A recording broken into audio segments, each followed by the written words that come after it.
Yeah, what's up, y'all? It's on once again, man. Up before me, OGz and YoungGodz. Let's get it. Who gave this nigga the right to write a Bible?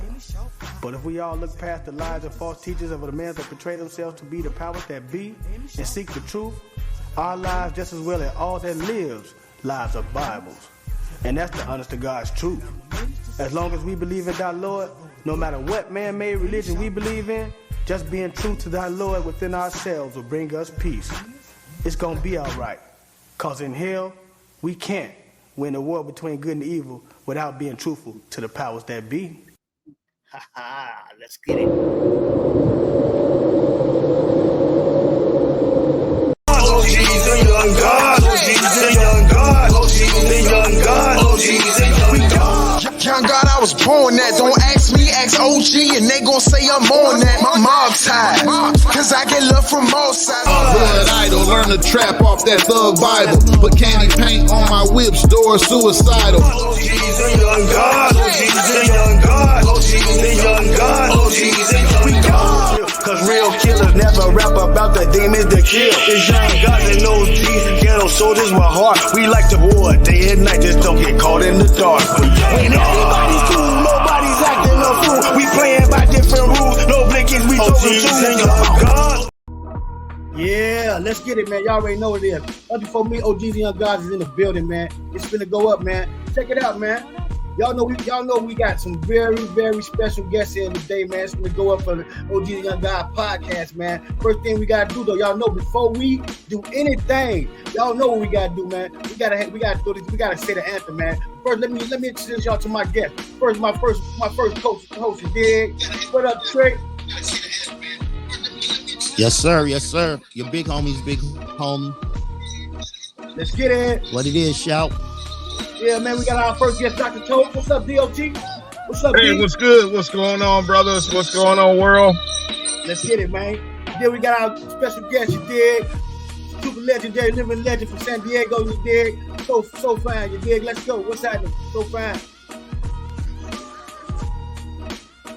Mute. Your mic on mute. Your mic on mute. Y'all already know what it is. It's your boy, the San Diego Slugger, SOPHYNE in this motherfucker, man. Let's get it, man. Let's go, man. Look, y'all. Yeah, let's do it. Let's do it. Y'all already know what it is, man. We gotta say, before we do anything, man, rest in peace to all the guys, man. Rest in peace to all the guys that died in this good and evil war, man.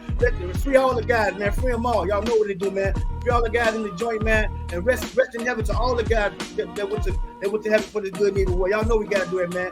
But before we do the show, man, y'all know we gotta put the anthem out there first, man. We gotta play the anthem. Once before me, legendary in this war zone, we honor the hood anthem, and then we gonna get on to the show, y'all. But we got a good show today, man. We're gonna discuss the first chapter 1. We're gonna go to page 16, man. And we finna get into chapter 1, man. Welcome to our world. But check it out, y'all. We gotta do the anthem first, though. Before we do anything, we gotta do the anthem, man. Let's go. I know you guys are probably asking yourselves, who gave this? What are those things? They look like robots. Battle android troopers! Now we must press our advantage! All stands!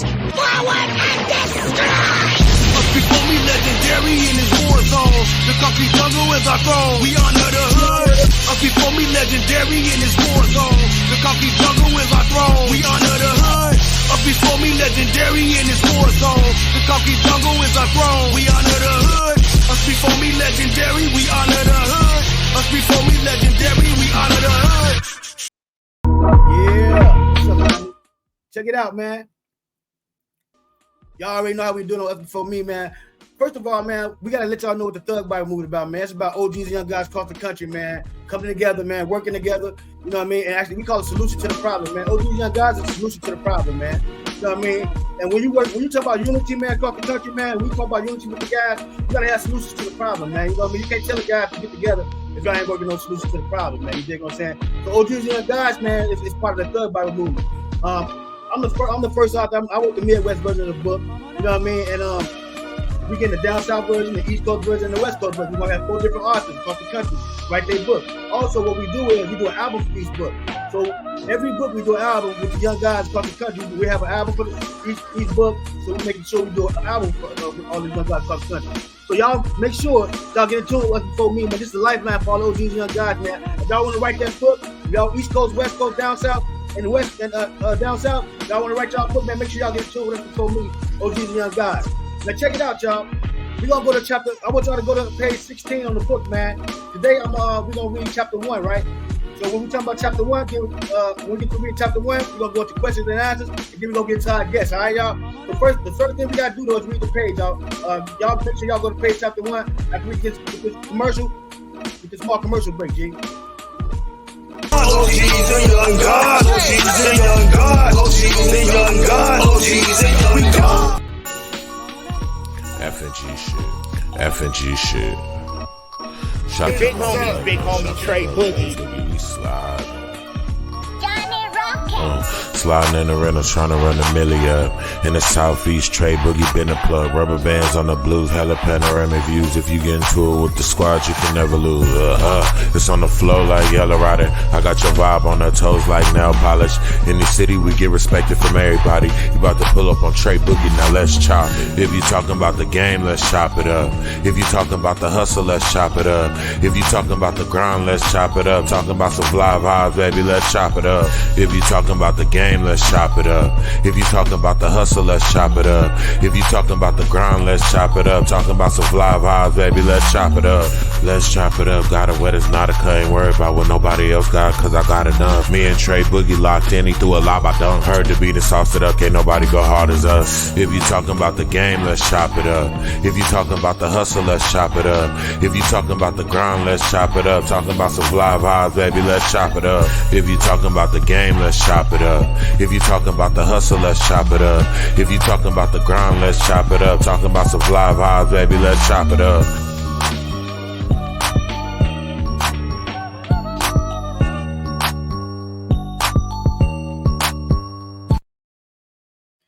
Yeah, check it out, y'all. Today is like a very special page for us today, man. Check it out. I want y'all to look at this page right here. Look at that page, y'all. I want y'all to take a look at that page. The picture on top of that page, I drew that picture with a pencil, man, in the jail, man. I was locked up in like 2012 or something like that for a case I caught, a dope case I caught. Y'all gotta get that later. But anyway, I drew this picture right here, man. It's called Honor Thy Kingdom. You know what I mean? It said Honor Thy Kingdom. I drew me. That's a picture of me sitting on the throne, and then it got a globe around it. And with the globe around it, say outside looking in. If I look on the right, on these sides right here, y'all can see it say outside looking in. And on the outside looking in, they got religions, they got politicians, and then say us before me on the staff. So it's the outside looking in, and then that's what the picture called. And I got y'all on chapter 1 called Welcome to Our World. So I'm gonna have y'all read Welcome to Our World with us, man. You know what I mean? Y'all check out Welcome to Our World, and then we're gonna get back to the story. Yeah, but y'all check out Welcome to Our World. I'm gonna put y'all right now. Let's go. Welcome to Our World page. Make sure y'all turn y'all books on page 12. Now, if y'all ain't got y'all books, man, y'all go down, make sure y'all check the down below. Check that link, man. Get y'all a copy of that book. Donate, man. Get us a copy of that book, man, because y'all, every time we do a show, we're gonna be reading the page and we're gonna be giving out gifts. Now, I'm gonna play the page for y'all right now. Check out the page, man. Read the page. Pay attention to the page because we got a question at the end of the show. Let's go.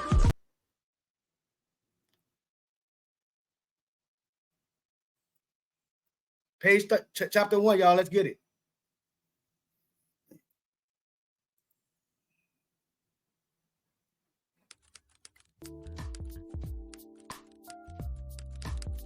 Make sure y'all stay on time. Stay on point with me. Welcome to our world, the inner city. Us before me, the Thug Bible movement. My story begins in the inner city Chicago, not the Windy City Chicago. Reasons being, people get them mixed up with one another. The inner city Chicago represent the ghettos, projects, and the south side, west side, and east side of Chicago that represent the rest of the concrete jungles all over the world, beyond all imaginations. There are lions and tigers and bears in these concrete jungles, where shit like the incident that happened in Columbine High School, killer clowns and crooked police, killing innocent black men, happens in the hood all the time. In the ghetto, we ain't got a neighborhood. We call them hoods, because your neighbor might be your worst enemy. You see, the people in the inner city are most of the time people that are strong mentally and physically for all their own reasons, and also struggling trying to create ways to survive in the hood, and will do anything and I mean anything to survive in these concrete jungles. The west side and the south side of the Chi are considered the stomping grounds that connect all sides. Most legendary ghetto soldiers are either born and bred on one of these sides of town. Then it spreads north and east. South side was more like gangsters and hustler city, and the west side is where most of the pimping and the hustles begin. The best restaurants and fast food places in the Chi resides in these parts of town. And not to mention, the best soul food in the city comes from the inner city. We are blessed to have food on our tables. So when we come together to eat, the food is cooked with a lot of soul. We call it soul food. The Windy City. Thank God for the Windy City. Okay, now, let's talk a little bit about the Windy City, Chicago. Areas like downtown Chicago, north suburbs, and south suburbs. The only ghetto these people get is whatever a real ghetto soldier brings to them. Shout body, Roosevelt McCray. What's up, back, back. What's up, man? I got this Canibus to show with us again. Look, this stuff that we're doing, what we're talking about, what we're doing. I just really want, you know what I mean? Get everybody up there, let them know what's going on. What's up, guys? What's happening with y'all, man? What's happening, man? Check it out, man. When I just got through reading that book, man, I want to break it down to you just in case y'all can hear it a little bit because the recording was a little low. But I just want to let y'all know, man, that you know, like growing up in the hood, what I was basically talking about is, you know what I mean, growing up back in our days as an OG, and the neighborhood was different, man. The suburbs and the hood, you know what I mean, it was really different, man. When somebody from our ghetto went to the suburbs, man, we really flipped it out and changed it out because the suburbs ain't like they used to be. You know, back in the day, the suburbs and the hood was like totally separated. But now they got to where a lot of guys from the hood then moved to the suburbs and stuff like Chicago. They didn't broke down all our projects and stuff like that and took everybody out the hood and put them all in the suburbs and stuff like that. So now everything messed up at the crib. You know what I'm saying? Everything messed up. It ain't like it used to be like, you know what I'm saying? It used to be the suburb guys and the hood guys. You know what I mean? But now you got us all over, all everywhere now. You know what I mean? So that's what I was talking about when I was saying, like, you know, the difference from going to the different sides of the hood, like the south side of Chicago and the west side of Chicago, and now the east side of Chicago, because the east side of Chicago, you know what I mean, was an area that was dangerous, but you mostly heard about the west side and south side back when I was growing up. You know what I mean? You know what I mean? Now it's all over the city, man. You know what I mean? So it's wild right now when it comes to, you know, how the suburbs and the hood get changed, man. So how you feel about it work out there in San Diego so far? I mean, for me, you already know, like, I was born in Chicago, you know what I mean? So, at the end of the day, I already know the inner workings and all that shit. I know how creative it can be, you know what I mean? I know how beautiful it can be. I feel like a lot of people miss the historical value that comes within all those crazy ass stories that you hear about Chicago, within the pimping and the hustling and all this shit. Like, you know, that city was built just like Las Vegas, you know what I'm saying? It was built on organized crime. It was built on, you know, bootlegging.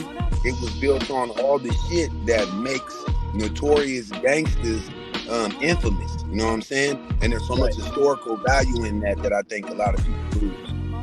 Right. What about how about in San Diego, man? Like, you know, by you being from San Diego and you're a living legend out there, you know, how was it, you know, growing up out there? Did y'all venture off to the suburbs and stuff like that, or did y'all stay like in 4 block radius and stuff like that too? Did y'all have to do that? Because that's how we lived out there in the shop. You know, in San Diego, if I understand the question right, in San Diego it's a different world. Like, for one, you know, out of the whole San Diego, we got Southeast San Diego, which is the only black community in the entirety of San Diego. So within Southeast San Diego, it's segregated. You literally got Crips on one side of town, Bloods on the other side of town. If you're not from this side, niggas know, you know what I'm saying? And within each one of those, you got a Hispanic or Asian gang, you know what I'm saying? So it's deep. It get deep. What about you, OG Che Bud? Yes, sir. Yes, sir. He said it best. I mean, like in the book said, you know, it's a difference between the inner city and the windy city. You dig? Like people think San Diego is beaches, La Jolla, Sea World. Nah, that, you know, that's that tourist spot. That's why big up to Ryan, man, who got to barely see the beach here. You dig? Like we don't go to the beaches, so we know what happens out there. But we got, you know, the inner city is Southeast, Spring Valley, National City, East Dago, North Park, South Bay, you know, Chula Vista. Like it's grimy out there too. You dig? Like if you don't got your head on right, they're gonna put your head on right. You feel me? Yeah. And it's just like in any city, you know, when I lived in New York, it was the same way. You know, you got the city and then you got the inner city. It's, you know, whenever it's us, that's just the way it's programmed and set up, right? For us to live. You dig? Yeah, man. You know, that's how I feel too, man. Cause you know, Chicago, man, you know, growing up in Inglewood, bro, you know, it used to be like, you know, say that I mean, like our areas, they wasn't broke up to where they wasn't like as many. It wasn't like as many like smaller fractions of us. You can't have a smaller fraction of us, man. I don't care what organization was in the streets. Like you can have smaller fractions. You can make your own fraction of it. Now, you know what I mean, on the streets, you got these street organizations. They really got these little dudes out here gang banging up because they making their own fractions, man. They got cliques. Laws and policies, none of that. They, you know, they doing their own thing. You know what I mean? And they call themselves part of some organization that they really don't know nothing about. That's the thing right now going on out here. That's the thing right now going on here. They like a lot of young guys out here being misled, thinking they're getting into something they really not getting into without learning about it, man. So my thing is, when I was growing up, bro, as growth and development, we blessed you in by teach you our knowledge and wisdom, man. We wanted you to learn our knowledge. We didn't beat you up to learn how to get into our growth organization. We wanted you to learn what we was about first, so you can know what you get into before you get into it. You know what I mean? We had literature classes growing up and stuff like that. When I was how we was raised in Chicago, man, you couldn't get in knowledge without knowing the lit, man. It wasn't about beating them up. How many niggas you could whoop? Nah, man, we wanted to know where your brain was at, and we taught love, life, and loyalty, man. See, that's another thing that they don't tell the world, man. We used to have our means and stuff. Our means wasn't about killing people, man. Our means was about we finna go save somebody, or somebody got disrespected, or somebody didn't go to school, or somebody didn't we had means like that. We wasn't talking about that was in partings though, shout. That was in partings, fam. Yeah, what you talking about is the difference between an organization and gang banging, right? You got blessed in. You dig? They got jumped in. You know what I'm talking about? So that's showing you what the expectancy is of what you a part of, right? Right. It used to be an organization. You know, I can't break down the acronyms of what Blood and Crip mean, but it was about community. You know what I'm talking about? And growing up in the 70s, you know, the communities meant a lot to us. You dig? We could go to Miss Perla's and get some milk and some eggs, or you know, they come over because they need some meat. Like we took care. There was folks growing food, vegetables in the backyard and fruit. Like it was different back then. Now and cliques always been there. Back in the day, it was skateboarding and graffitiing. They were cliques. They had signs. They had colors, and they was either Blood, Crip, or S, whatever they were. You dig? That always been there, man. And that's because you're always gonna get some folks that don't want to follow the order. The order of life, the order of organizations, the order of anything organized. But the thing is, too, I'm sorry. I didn't mean to step on your knowledge, big bro. The thing is, too, just to curtail on the end of that, you gotta understand that this is it's a coastal thing, right? So, as for even in California, when you go to the Bay Area cats don't understand Bloods and Crips, the inner working of that, and they're from California. But I can say this though, if you can look at it from Chicago to California, when y'all started off with knowledge and we started off with community, now look how it's changed, where you go out there now and y'all are out there killing everything on every block, and it's not even about that. And now these dudes out here, the G's are out here working with the Bloods and the Crips, and they're uniting. It's just an ass backwards message, because we've come to the situation where when we were fighting in the 70s and 80s, when we were fighting to maintain structure, it turned into having to maintain dominance at the same time. And structure and dominance, the line got blurred. You understand what I'm saying? So those warriors like me and yourself that got locked up, you know, we allowed the coasts allowed, you know, these watered down ass niggas to come in, you know what I'm saying, and start pulling the hands of the motherfuckers that was just coming up, the solid motherfuckers that was just coming up, looking for the guidance, looking for a nigga like you, looking for a person, looking for somebody to put them, that, because you know the information. You understand what I'm saying? So before you look at the trick, you know the information. So before you can share the information, because the most valuable commodity on the face of the planet is information. Before you can share that information, we're gonna snatch your ass out the way. Nah, nigga. Nah. We're gonna let them go ahead and kill shit. You in the way. Yeah, man. Then, but just like you said though, man, and that's nothing a lot of people don't understand about the shot, man. Like, I'm from the shot, bro. I didn't get ran from the shot. I love the shot. I go home every year. I make it home to make it happen, baby. I'm hitting the blocks. I'm hitting the blocks, fam. Man, they know it. I'm on the blocks. You dig what I'm saying? So saying that to say, hey, sure. Well, let me touch on what they were just speaking on. You know, as far as the past, you know, I grew up in the 60s, you know, in the 70s, and, you know, things were quite different. Northern California. It's always been different in the Bay. Like my brother SOPHYNE was speaking on, the Bay Area has always been different. They've never allowed Blood and Crip to really set up in that area like that. But one thing that I do like about that is the unity, and that's the thing that we really miss. You know, I was born in 63, so, you know, I just was born right after, you know, Jim Crow was abolished. You know, Jim Crow, where, you know, coloreds and all of that. And I've been to the South when I was 7, so I still, you know, kind of seen some of that, you know. One of the things was back then is that we all was more together. I want to ask you something. Could you break down that Jim Crow, please? I want the guys to know what that Jim Crow mean, man. That's important. Well, Jim Crow was laws that was, you know, specifically targeted at Black people. We couldn't walk in the front door of buildings and establishments where white people was, like theaters. For an example, Ray Charles, they had banned Ray Charles from the state of Georgia because Jim Crow laws say he can't come through the front door. He got to go through the back door.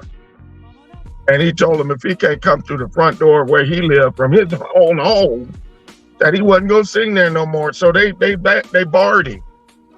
But at the end of his career, they gave him the keys after Jim Crow laws was abolished in the late 50s, early 60s.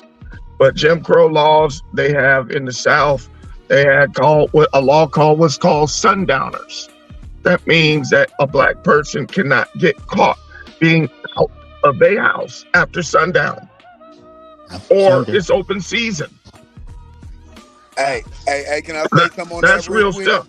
Wait, let me say something on that real quick. Look, my first time in Atlanta, I'm in the ATL, and you know I'm out there with some cats, you know, some heavy cats, you know what I'm saying, from over there, and they taking me around and they showing me and shit, and we driving kind of far out, and my boy like, oh, we need to get some gas, and it's like right when the Challengers first came out, bro got a Hellcat, so we out there in the middle of nowhere, and we pull up in this gas station, and as soon as we pull up, I'm like, damn, this is like the movie. Like when you see the movie, like you go into the little gas station, ain't nobody in there. You hear the little fly shit, the lights blinking on and off. I'm like, this shit crazy, right?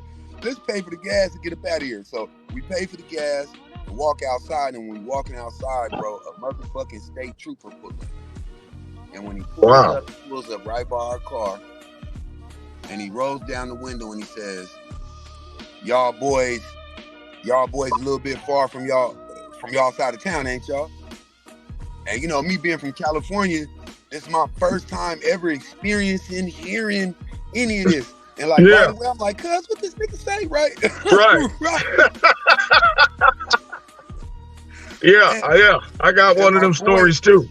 Yeah, my boy for the energy. You know what I'm saying? Yeah. And he put the energy, he put his hand on my stomach. Like, you know what I'm saying? Grown ass man put his hand on my stomach, bro. Like, bro, please don't do that right now. Right. And my boy was like, nah, big bro. He said, nah, sir, we just getting some gas and we get right up out of here. He said, yeah, y'all better get up out of here before the sun go down.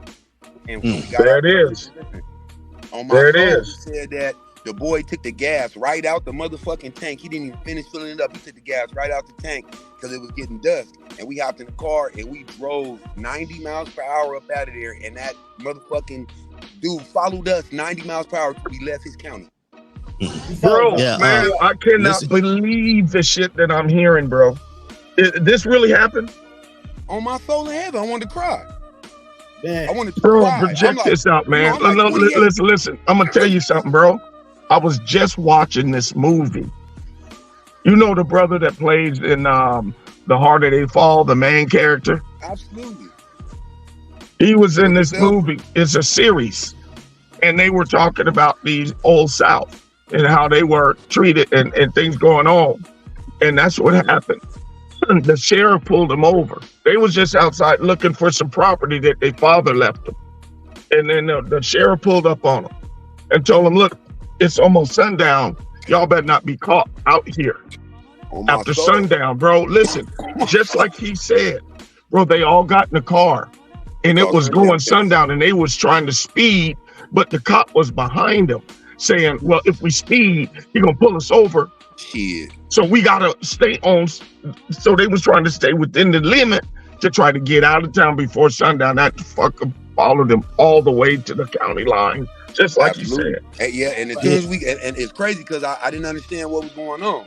You know what I'm saying? Because he just fell back and dipped off. And I looked up and I seen the black sign said another county. I was like, oh my God, bro. It just hit me. Oh my God. This 2013 or some shit. Yeah.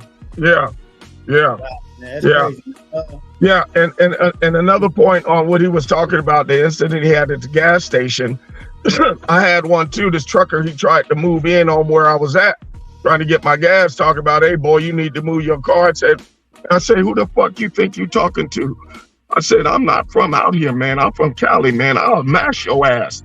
Take your ass up out of here, motherfucker. I ain't playing that shit. And that motherfucker got that 18-wheeler and backed that motherfucker up, man. And my boy that was with me, he's from down there. He said, hey, man, you can't talk to these crackers like that out here, man. They hang you out here. I said, that's why they do that shit, because the way y'all think. See, y'all don't stand up to them. See, you got to stand up to that ignorance and to that hate. You can't kowtow to that, because that's what they expect. You to be a coward, you to be hide and be afraid. Yeah. Shit. We're not afraid, man. We listen. The Bible says that we're the kings, that we're above only, that we are the head and not the tail. We lead, we don't follow. We lend, we don't borrow. We are the lead. We are the kings. That's who we are, and we got to, as a people, understand who we are and stand and believe on that. That's faith. And like you say, we got to come together because, you know, segregation, I seen that down in the South. I went down to Florida when I was 7 years old and I experienced stuff like that. One time we were on the bus and the bus driver missed the city that they were supposed to stop in Alabama. But the bus driver saw some Klan out there, people with the sheets. Now this was in 1970. And I was going through there and they didn't stop there. They told the people, if you got to stop here, we're going to the next town. Because they burn buses and you know, they'll get on the bus, drag back black people off the bus. Wow. Yeah, I experienced that at 7. I had no idea about that. On my soul in heaven, some shit like that happened. Yeah, I'm be in the newspapers because I'm dying, but somebody going with me for sure. That's right, bro. And I believe if we come together, man, like brother was saying, like the brothers and the Crips, and if we come together as a people, man, and start instead of lashing out our anger at each other, man, we need to start fighting the people that's really oppressing us and killing us. You know, it ain't our own people. I mean, it's our own people, but it's these people that's legally doing it. For me to tie it in, I would like to say we need to start with the music, the content of the music. You know, I used to not really want to hear that bullshit when people, the music, da da da da da da. And like when I look at it right now, I can see how the generation just history repeats itself, so I can understand. Like there's no content, there's no, it's just callousness. There's no love in music. It's pop this, fuck, shake this, twerk. Right. A music video is not a successful video unless it's a whole bunch of females half naked in that motherfucker. And so it's like, you know, content is content. Yeah. And this is the craziest part. In the entertainment industry, everybody knows that content is king. Right? So they say it doesn't matter, you know, good or bad, as long as they talking about you. When they stop talking about you, that's when you have a problem. So now you got these motherfuckers that just wreaking havoc. You got the whack 100s and the what's the little nigga name with the colorful hair? These little motherfuckers, you know, what it is. Oh right, yeah, I know you talk about. Right, they found the niche. The Tekashi 6ix9ine nigga, like these type of individuals, they found a niche. They understand that it doesn't matter right now about talent. It's more about controversy because this is the era of the intelligent individual. Even what we're doing right now, we're doing this because this is the era of the intelligent individual. They'll go here to watch it. So it's Let me ask you though. Let me ask you, fam. Who runs music? Who ran music in heaven before he got kicked out? Who's controlling the music? We talking about the music, right? And name is Lucifer. Lucifer. Big, this is he the most. He ran music in heaven. He was an archangel. He was an archangel over the choir. But listen, what I'm saying when I say that, I'm saying it to say this: like music changed from Rapper Delight to She's or whatever that song by Little Red or whatever her name. You know, the music has changed, right? It's to the point. My gears say I am hip hop, long live hip hop. I'm hip hop, right? From breakdance, popping, graffiti, DJ, all that hip hop. I can't even let my kids listen to rap no more. You know what I mean? Right. I can't because the it's so explicit. The content they're putting out, and you know, it's 90% business, 10% talent in the game. Yeah. So they're gonna put out whatever it is to brainwash that next one. You go to the club, you can't even hear good music in the club. Everything shoot 'em up, bang bang, twerk that, like you were saying. That put you in a different mood now. Now when someone step on your shoes, you hearing get 'em on a speaker. You have some liquor in you. Your boys hyping you up. You gonna get them. Well, let me go deeper than that, Bug. Wait, let me go deeper than that. Yeah, go ahead. Just real quick, I want to touch on two things that you said. It's so crazy because I said this yesterday on my Soul in Heaven. People don't understand how deep this shit really goes. Music is oral. It's a direct connector to a sensory that goes to your brain. You understand what I'm saying? So you get signals. That's why it's called a radio signal or a TV signal. Because you get signals. A frequency, right? Yeah. So we're vibrating at a certain level of certain frequency. That's right. Where we're able to tap into other people's thought waves and manipulate their thought patterns through what we say. Right. Now to say this about, you know, the archangel being, you know, the musical angel and all that, you got to remember to go deeper than that. He was once part of the whole fraction of heaven. He was one of the most beautiful angels and all that until he went against the grain. Right. You can't skip over that. He went against the grain. He thought he was bigger. He thought he was bigger than the organization. Right. Yeah. And you see what happens to everybody that thought they were bigger than the facility, except for the person that was in charge of that situation had so much grace and so much benevolence that he said, okay, well, you think you smarter than me. I'm gonna let you go ahead and snatch up all the people that want to come with you, because the people that want to come with you don't deserve to sit at my table anyway. That's right. Don't we do that? Yes, that's right. You know what I'm saying? Bro, That's right. Same thing, bro. That's why you know it's real. Let's go to our comments real quick, but we got a comment. What that comment say? Mr. One Way say, Pastor say, if we don't change the narrative as a people, things will not change. That's real talk. Absolutely. That's real talk, bro. Right, and that's what I wanted to Swagger, point out. What SOPHYNE was that's what I wanted to point out real quick. Sorry about that, Trey, but I'll relinquish to you. What SOPHYNE was just saying is that, you know, the music, you know, they hear it. It gets into them. It's audio. It's a sensory. Even animals are affected by music, the sounds, the frequency. And you can get on another frequency and change the narrative, change the station, change the frequency from all of that negative rapping that we're putting out there about our people and about our women. And, you know, slowly change it to that positive, that visual of a positive future for us and a shift of direction of where we need to go as a people. Do you hear my music, bro? Like let me say this, since and just really, I don't want to cut nobody off. I just really want to say this because you had me as a special guest, and let's really talk about this shit real quick, bro. San Diego's a popularity contest, and I'm not the most popular nigga because don't nobody want to kill me. I ain't robbing nobody. I'm not down talking nobody. I don't do diss records. But if you listen to my music and you watch my career and the shit that I'm doing, I'm a sinner. Yeah. But my words though, just you got the movie star record up there. Fly shit, dumping ashes out of E-class. All the CDs hated students, Gucci glasses. Rose gold tinted, all white linen. Yeah. See, I'll be him since the beginning. Keep the world spinning. So now one time have I said, kill this nigga.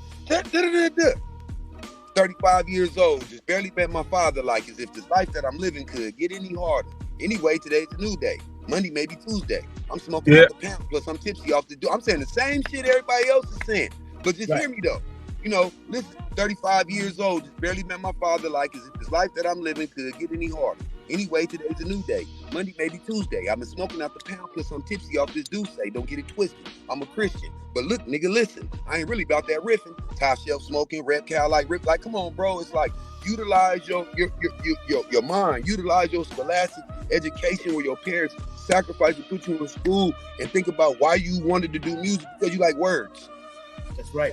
Hey, check it out, bro. Saying that to say this, bro. We gotta go to the hood light zone, bro. You know what I mean? We gotta take out to the hood light zone, bro. You know what I mean? We 30 minutes in right now to the reading. I want to do one more thing before we go, but we gotta go to the hood light zone. But this is what I want. I want y'all to give a message to the young guys about coming in out of their situations, man. What can y'all say about them getting in and out of an organization, a street gang? Starting with you, Dr. Tokes, you first, and then we'll go down to Trey Book, and then SOPHYNE. Then we gotta go to the hood light zone, y'all. Let's go. Let's get it. Well, that's a deep subject right there, you know, as far as getting it in and getting out of a gang, you know. Myself, I've never been in a gang, so I wouldn't really know what it would take for a person to get out of a gang, all other than what I heard is blood in, blood out. All right, you man, know. Appreciate you, man. Go ahead. Let's give Trey Book message real quick. I would say, say it, go ahead. Message to the young guys. I just say, you know, be careful who you calling your big homies, right? A lot of these cats out here, they big homie is a year older than them. That's not a big homie. And quit being a crash dummy since we doing it real quick. That's all I'm gonna say. All right. So fine, let's get one out you, man. Then we going to the hood light zone. All right, you know, because I'm a gang member, not a gang banger. So I'm going to say this. We all looking for somebody to love us, you know what I'm saying, and call family and shit. But, you know, you got to weigh your options carefully because the streets don't forget. And you only two things that you give away you can't take back. That's your word and your tongue. You know what I'm saying? So choose carefully what you're gonna do because you got to do it all the way. All right, love, baby. Check it out, man. We're gonna go to the hood light zone. This is the part of the show where we actually talk to our guests and we gonna get their life stories. We're gonna get a little information about them. We're gonna show y'all a couple of clips of what they got going on, and then we go to the new dope section. But right now, y'all, we off to the hood light zone. Y'all know what we do. We go to the hood light zone.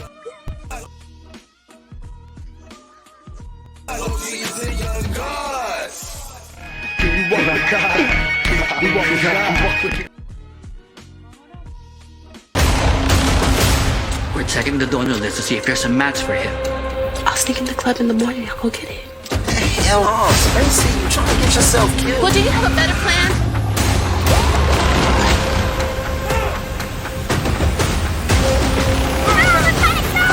Run Nixon, exclusively in AMC Theaters November 22nd. Yeah. Got to be crazy enough to pull the trigger. Yeah. Oh, man. Check me out. Fly shit, dumping ashes out of E-classes. Hard to see these haters through these Gucci glasses. Rose gold tinted, all white linen. Yeah, see I've been him since the beginning. Keep the world spinning, now I'm out to check the bag so I can clown. Stick my finger in the ground, turn the whole world round. Make an ounce like a pound, I'm sideways through your town. V12 supercharged with plenty hoes to go around. It's the nature of the business pimping, stay down at all costs. I just beat a life sentence, so I'ma show 'em what my time costs. Retractable roofing, bugs on the coupe and it's oh so exclusive. Got these doors bulletproof and shit. This game gets ruthless and it's fragile like a toothpick. Y'all niggas out here smoking and my young niggas poof shit. True shit, her mirth would be the code. I swear to do a million years. I love her forward, still on fold. Let's go. Drive a big old expensive car. Yeah. So fine. What's Yeah, happening, digging man? it. You dig? Hey man, you know you gotta give the info on what's going on, man. Let's go with that movie LeBron, man. Let's get the info. Hey man, I appreciate y'all Yeah. first and foremost, man. That's big love. For sure, my brother. Big ups. You know what I'm saying? Let's get it. Shout out to my boy Sky Direct, man. He's an amazing director. I got this movie coming out called Run Nixon, November 22nd, nationwide, Thanksgiving weekend. It's the only black film AMC will be showing that weekend. Usually it's a Tyler Perry film. This year it's gonna be us. You know what I'm saying? Thank God. That's right. That's right. Yeah. It's a family movie. It's a story about a young man that's struggling, trying to stay out the street and walk the straight and narrow, and then his son falls ill and he needs a certain amount of money to fix that. And while he's trying to think about the right way to do everything, you know, everybody else around him is wreaking havoc trying to get this money. You know what I'm saying? So we doing Plaza Bonita. If you're in San Diego, Plaza Bonita, AMC 14. We renting that out, man. Everybody come down, 296 seats. We got merch, you know what I'm saying? We got the red carpet. We got media gonna be out there. Show Body, Dr. Tokes, Trey Boogie, and your boy on West Coast, man. Come watch the movie with me. Check it out, man. Hey. So how long you been acting? So fine, man. How long you been acting? What made you want to go from doing your music to acting and stuff, man? Get the lowdown, man. Man, let me tell y'all something, man. I'm never an actor. It's all real life. I'm a reactor. But that's right. They pushed me in the corner, man. Nah, honestly, you know, my boy Sky Direct, man, he seen something in me. He was watching my Instagram page, you know what I'm saying? And shout out to y'all, man. Like we was talking about, social media is a big tool. Actually, somebody else was watching my Instagram page. They sent me a message and said there was a gentleman that was shooting a movie and thought I should send him my music video. I shot him my music video. And he said, you know, I'm shooting this movie and I got this part that'll be perfect for you. And I'm in that motherfucker representing the city the way I'm supposed to, man. You know what I mean? The same way you see me in the city. That's right. Hey man, that's big, man. Cause like I said, a lot of us, man, we don't believe in our God-given talents, and we scared to take different roads, man. You know what I mean? And for you to do that, man, that's huge, because you showing versatility, man. You know, and everybody don't know how to use their versatility and don't believe in their God-given talents like that, man. You know what I mean? For us coming from where we come from, man, you know, tell me how, you know, when you got when you did your penitentiary time, what was your mind frame getting out of the joint? Was you looking like, I'm like, what am I gonna do, or did you already have a plan to come out and do better with your life? Oh yeah, nah. From the beginning, you know, the worst thing is I've been a dude in San Diego and in my section. I've always supposed to have made it. You know what I'm saying? Supposed to, SOPHYNE got the skill. He's supposed to, but I was in my own way. You know what I'm saying? Right. It's crazy when your own way, you don't really see. You know what I'm saying? You don't really see how you blocking blessings, how you blocking your own drive. and it was me wanting to be somebody because I was always a nobody. You know what I'm saying? So I'm always in the street. I'm gang banging. I'm hanging out. I'm here. And that shit got me all the way to prison. You know what I'm saying? And then it's crazy. You know what? My bad. I ain't trying to interrupt you. I wanted to get this out to you real quick.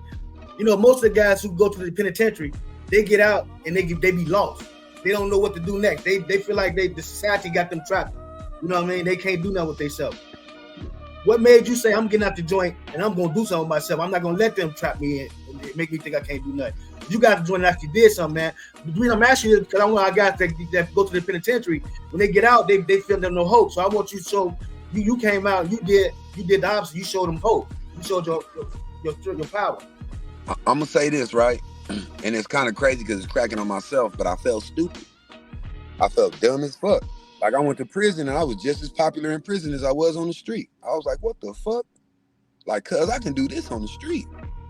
Like I'm in prison with a chain like this, with jewelry, with ask niggas. If any nigga that was locked up with me, no, nigga, I had jewelry, I had clothes and weed, nigga, and I'm sitting here like, why? I'm sitting here having the time of my life like a dummy on the yard while life is passing by. And I'm just, you know, it took me a couple times, you know what I'm saying, to really understand that the people that said that they love me would rather send me a JK than a Cash App. You understand what I'm saying? And it's because we come from a place, man, where there really is no hope. Ain't no hope. Ain't nobody giving hope to the hopeless. So it's just like, you know, when you see a motherfucker that you know is grinding with you and sharing that same mentality with you, and he got a chance to get out, it's a selfishness that has these type of motherfuckers want to pull you back in. Like, you know, you can't leave me. Don't leave me. Instead of thinking, how can I get on this nigga team so I can help him win, so I can get the fuck up out of here myself? Niggas is thinking, well, that's not me. I can't rap. I can't this. I can't that. He gonna leave me. Fuck that nigga. Let's sabotage him. Wow, man. But you know what though? Like, you know, that's why I talk about us as people, man. You know, we gotta learn how to build with each other, bro. You know what I mean? If anything, if one of my guys come up, that's gonna inspire me to want to do better. You know what I'm saying? Like I was telling you the other day, like we as black men with businesses, man. One of the guys who opened up a business on the block. He the only black dude on the block with a business, but he live in a neighborhood full of black men. If you know how to open up, if you're a business owner, you open up that business right there. Then my thing is this: if I own that business, I'm gonna go in this area and ask help these other young men open up businesses around me because I found the way in. I found the way in. Let me help them get in. You know what I mean? This is the crazy part, though. Let me say this. This is the crazy part. When you in touch with shit like that, those are the misguided individuals, and we understand. That's a part of having a big heart. You understand the people that's intentionally trying to have malice against you and the people that are just misguided and don't understand, right? So it's like the problem with our city is exactly like what you said. Like, for example, Trey Boogie can come and say, SOPHYNE, I got this club and I'm finna do it on Fridays. You know what I'm saying? And I want you to help me get this club cracking. You know what SOPHYNE's gonna say? Oh man, I can go get this club on Saturday and get this cracking. Now, nigga don't really understand the mentality. The mentality is really this. Me and Trey is the same motherfucking age. So that means we got the same motherfucking friends. So when our friends go to work, they go to work for one paycheck. And at the end of the week, they want to enjoy themselves. So now they got to say, am I going to party with Trey Boogie or am I going to party with SOPHYNE? Right? Right. So instead of I'm half thinking like I'm just not going to go out. So instead of SOPHYNE going, hey, Trey Boogie, let me help you get Friday cracking so we can get Friday and Saturday and control the whole weekend. Motherfuckers is like this. So when you get a Mitchie Slick, you get Mitchie Slick and it's like, yo, nigga, I just heard hella niggas went to the Mozzie concert in San Diego instead of Mitchie. Like, what the fuck is that about? Like, you understand what I'm saying? So it's like, instead of supporting Mitchie, you got, I can do that. I'm gonna do this, I'm gonna do that. And instead of getting Mitchie in the door, supporting Mitchie so everybody else can come. You understand what I'm saying? And that's part of our problem. Like when you get to LA, you get niggas like a YG, and you got the Crips, the Bloods, the Mexicans, the white boys. They all fuck with YG because he's from this section. I don't gotta agree with his politics or where he's from, but he's from our section. So when you get Nip, you got the Bloods, the Crips, white boys, the Mexicans, the Edges. I don't have to agree with him being from the 60s, but he's from the town. Section. Right. He's from the town. That's what and it's supposed to be. They're way bigger than Dago. Right. Wow, man. So check it out, man. You go on my page. You always see me reposting a Mitchie Slick, Adonis, Don Elway, De Niro. I wonder how many niggas repost my shit. Speaking of De Niro, man, free De Niro. Free De Niro. Free De Niro, man. Free De Niro, man. Real talk. Yes, sir. Free De Niro. That's my little guy, man. You know what I'm saying? That man. Man. Yes, I love that little dude, man. Yeah, You man. know, I Yeah, know bro, he talking. Free De Niro. Yeah, that's my guy, man. Hey, so free him, man. Oh, yeah, say that shit. You dig? Free him, man. What they say, free him till it's backwards. You dig? And you know, that's part of the shit right there, because you know, I don't want to get too far into the shit, but we just got certain people from our city, homie, that have a platform and they're not using the platform right. So if people are paying attention to SOPHYNE and the way I'm using my platform, there's so many people that say stop helping people and stop doing this and stop worrying about the city, and you're bigger than San Diego and you're outgrowing. That's white noise and bullshit, nigga. Like, what I'm doing is I'm taking my talent and bringing all the niggas from LA and Atlanta and all that, come to San Diego and see what we got cracking. We're down here cracking. Yeah, definitely. I love San Diego. I'm from the Chi, and I love San Diego, man. We don't need. They got shit already. They got jazz clubs, and we don't need to bring our shit over there. We need to bring them here. And you know, that was exactly what I was trying to do. You dig? The only reason I ain't doing it now is because I'm still healing, you know, and I'm waiting. You know what it is, though? And you know, I did it back in the day, too. You dig? I'm not new to this. You know, I've been doing it with my man Gunther, rest in peace. You know, man, we been doing it. You know, when I was with Vicious Beat Posse, like, I mean, when I was in New York, I was doing it. You know, I just what I love to do, man. You know, I love the culture. I love hip hop, and that's what I'm about. If I can real quick, Shout Body, what you was talking to, you touched about when you know, in prison, you was feeling this way and this way. I feel like this, right? First time I ever did time was in New York. You know what I mean? And being from Dago, it was bananas, right? The stuff crazy. I seen coming from wars. First jail trip? The first time ever. You dig? And didn't have no one out there. Didn't have no family. Oh my! I was in the military still. You know what I mean? So, I'm saying that to say this. I was in and out, back and forth, like a double Dutch team. You dig? And I started getting institutionalized, right? Because I was upstate, New York too, and all my guys were locked up. So I'd be home when I finally got out. I'm worried. Oh man, it's 6 o'clock. We be doing a spades tournament. Oh, it's 7. We be in the jail right now. You know, it got to the point where, and I believe, and correct me if I'm wrong, Shout and SOPHYNE. I don't know if Tokes, you ever been locked up, but and going back and forth. One day, right?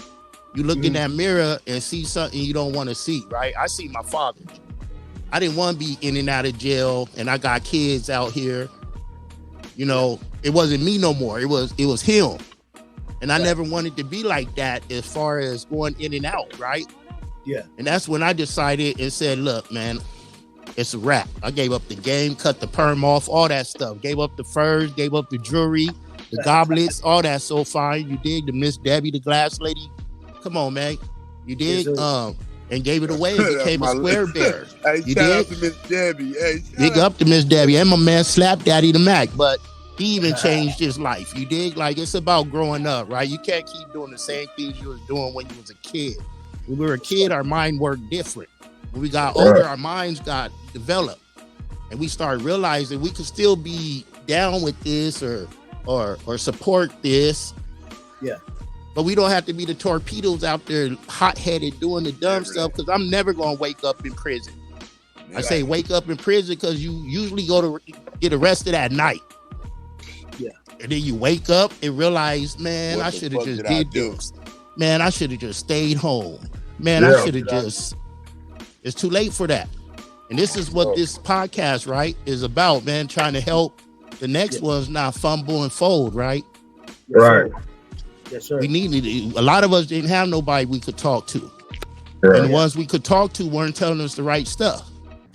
Misguided, man. Misguided. I remember actually saying, I can't wait till I go to prison and come home with long hair, swollen. You couldn't, that's what we looked up to, though. That's what we saw.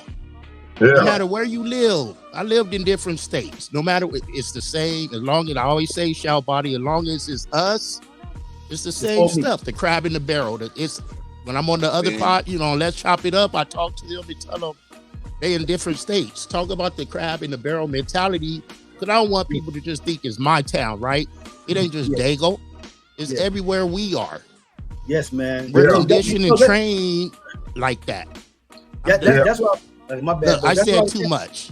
No, you know you go in there, OG. Go ahead. Get that knowledge, man. We love it, bro. We love it. That's right. My thing But is, they don't tell us, nigga. We gotta watch our homies die, nigga, and start telling on us and all this other shit. They don't say that, nigga. They don't tell you all that other shit. They don't tell you all the shit you gotta go through to get out and get them accolades, street accolades. So fine. This we talk, I want to get back to you because it's your time right now. Then we gotta get into Doc. You know what I mean? So I want to get your time out there. I need you to, growing up as a from the hood, man. You know, hood growing up. The examples we had growing up. You know what I mean? What you know? Was you? Did you have a way out? Did you see a way out? You said, did you see a way out growing up? Or did you see did you think you was gonna be dead at a young age, or did you just see a way out? Did you know you was gonna actually be, who you are right now today, living to be this way today, to come through that penitentiary? I ain't gonna lie on me. In real life, all my dreams were in black and white, bro, until I turned 19. I thought I was gonna die like at 16, 17, my nigga. You know what I'm saying? And then to be honest with you, I seen J.O. Felony. This is a nigga I grew up in the hood on Market Street.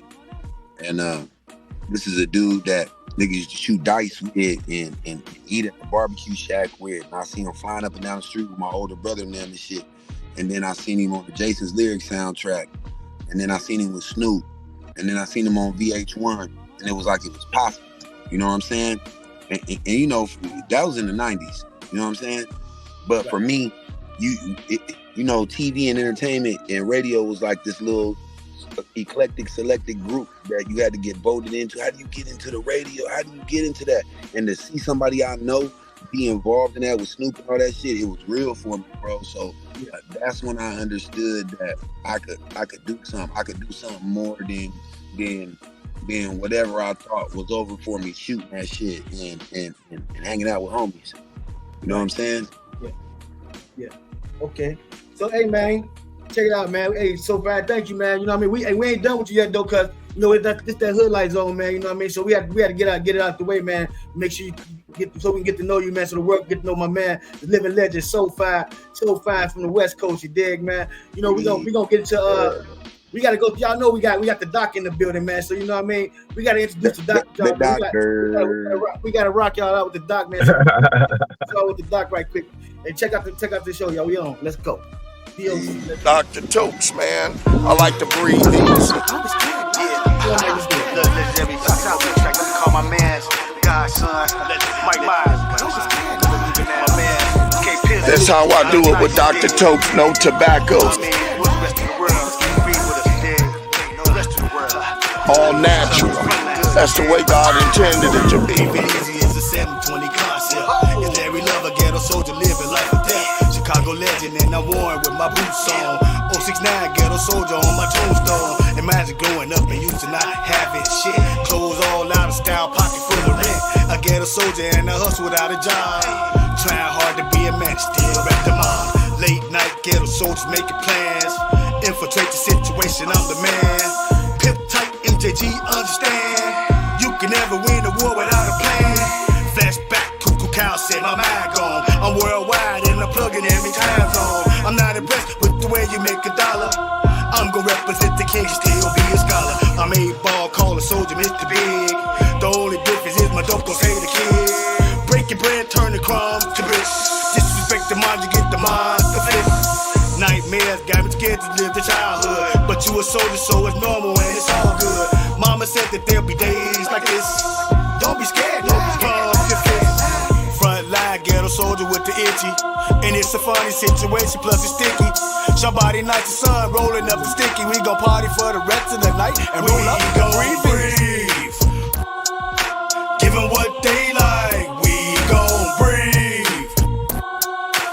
Give them what they like, we gon' breathe. Frontline, Ghetto Soulja. We breathing easy, baby. Help before me taking over. We breathing easy, baby.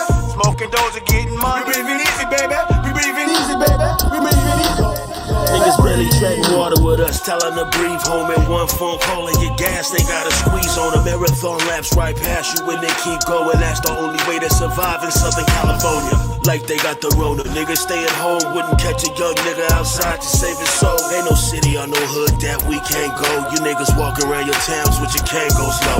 You same boat, but 2 times more. Like a bottle of octane and 5 blunts, I keep that smoke. So please don't joke, cause if you do, you have no clue what me and my niggas show can we gon' breathe. Give them what they like, we gon' breathe. Give them what they like, we gon' breathe. Frontline, Ghetto Soulja. We breathing easy, baby. Help before me taking over. We breathing easy, baby. Smoking those and getting money. We breathing easy, baby. We breathing easy, baby. We breathing easy, baby. Keep it real if you wanna keep it real, but you gotta get funky with me. We can keep it real if you wanna keep it real, but you gotta get funky with me. You can keep it real if you wanna keep it real, but you gotta get funky with me. You can keep it real if you wanna keep it real, but you gotta keep it funky with me. Smoking no tobacco, especially the black folks. They rather see us dead instead of smoking Dr. Tokes. Yeah. Hey, what's good? What's good, world, man? Hey, I'm loving life, man. It's a blessing. Man, blessings upon blessings to everybody here. My brother SOPHYNE, Trey Boog, man, short body. Blessings to all of y'all, man. And you know, I thank God for this opportunity, man, to be here, you know, to share a little bit about Dr. Tokes. You know, that's what I'm about, man, is you know, promoting health and wellness through cannabis. You know, Trey Boogie and I, you know, we're a lot alike in similarities to our life stories and things. The more I hear him talk, the more I see myself. You know, I also am a veteran military, and I've also, you know, have problems with my thyroid. Yeah, I have the smile also. But they didn't take the entire thyroid. They just take partial. So I didn't have to be on medication for life. But what they do is just monitor it. Thus far, everything's been good. But that's one of the things that I have done is being in the military, being in the situation, having some issues in health. I am a disabled veteran as well. And thanks for your service. Thanks for your service. Absolutely. It was an honor to serve. That's right. I tell people you were worth it. Yes, absolutely. You know, that's the honor to be able to serve our nation and to protect the people of this country and you know, everybody, you know, every color. You know, I've never been a racist person. I know there's ignorant people in every race. I know this. But I'm not going to get too far into that. But let me get back to my testimony. I was prescribed a lot of drugs, the opioids for my pain. And I didn't like the way I was feeling on those. It felt unnatural. I was depressed. I was sleeping all the time. And, you know, I wasn't doing anything. I was stagnant. And one of my friends came and he says, "Hey, man, you ever hear of CBD?" And I really hadn't heard of CBD. I didn't know that it was, you know, a part of the weed and that you can, you know, it's healthy and it's healing and it's doing anxiety. I have PTSD. And so I said, well, I'm going to try this. You know, I'm going to get involved in it. I've smoked marijuana before, don't mind you. But the CBD part of it, I really wasn't up on. So I began to use the CBD and I saw the benefits of it. And, you know, I decided that, hey, if this can work for me, because I ended up giving up the opioids over the CBD and over the hemp and the marijuana that I use medicinally. And that's what I've been using. And I wanted to share that with others. So I said, and another thing is that I smoked. And one of the things was, if I'm smoking, I was normally getting tobacco products to put my product in to smoke it with. You understand? roll up with, the blunts or the Phillies or whatever. I didn't like backwoods, but those type of tobacco products. And for me, I didn't like the way that I was feeling because I don't smoke tobacco. So it didn't make sense to me to smoke marijuana or the product out of it. So I decided I wanted to create an all-natural alternative to tobacco and to promote health and wellness through CBD and through cannabis. And so and that was born Dr. Tokes.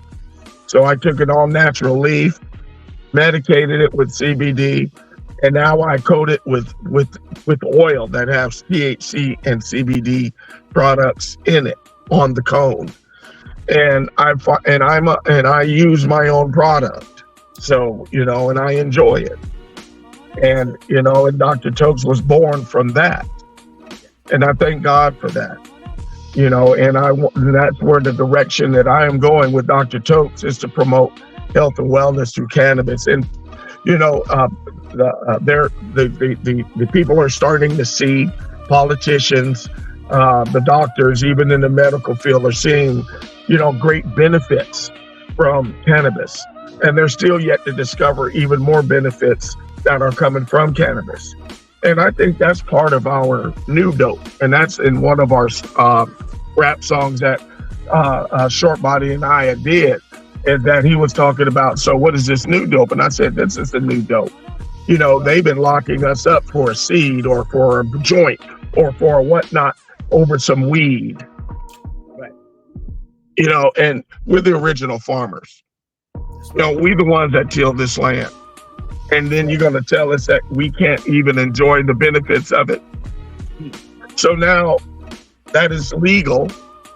Right. And now that we can, this is the market. This is the new green gold.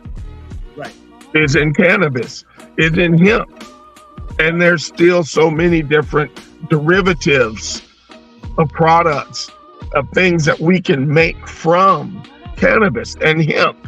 Okay, Big that Bro, we can create new businesses. Big Bro, I gotta stop you real quick because the new dope is our next. I want you to tell about the new dope in the next segment. Hold on. All right. Let me go back there. Yeah. So what I wanted to do is I wanted to create a product that was positive, that was God-given, that he blessed us with this natural herb that I believe he gave us to benefit from medicinally and emotionally. We do, as human beings, we do have what's called an endocannabinoid system that every human being has. Okay. And I specify the word cannabinoid. Okay. That means cannabis. Okay. So if we have a receptor in our brains, an endocannabinoid system, and then we have cannabinoid that we're taking, that's a benefit. And what it does is it balances a person out. So sometimes, for an example, a person kind of high strung, and then if he smokes some marijuana, it may balance him out to where he's more even key. Okay. And so they're finding that cannabis does have a lot of medical benefits to help us. And that's what Dr. Tokes is about. It's about health and wellness. I want to say something real quick because you was the first one that put me on to all that and was trying to get me to, quit to start smoking the CBD cigarettes, right? You and Shout Body. But I see y'all, I know y'all see me with this stuff, right? It's a company called Black, BLAK. And it's a hookah pen. But it's no tobacco, no nicotine. It's made from juices. Right. It's made from juices. So is you know what I mean? You see me, I'm with the cancer. I'm trying to hit this more because it's made from juice. Yeah. No nicotine, no tobacco. BLAK. Look it up. .com. And I still need me some CBD cigarettes, man. I'm in this fight again, part 2. Yeah. We'll talk about that later. Right now it's about you, but I just want to give you your props though. You dig on stirring me a different direction. You know what I'm talking about? Hey man. And also, we're so fine. Yeah, Hey, brother, out there in Minneapolis, I see you, man. We're going to definitely get Dr. Tokes out in the Midwest. Swagger. Big up the most swagger, man.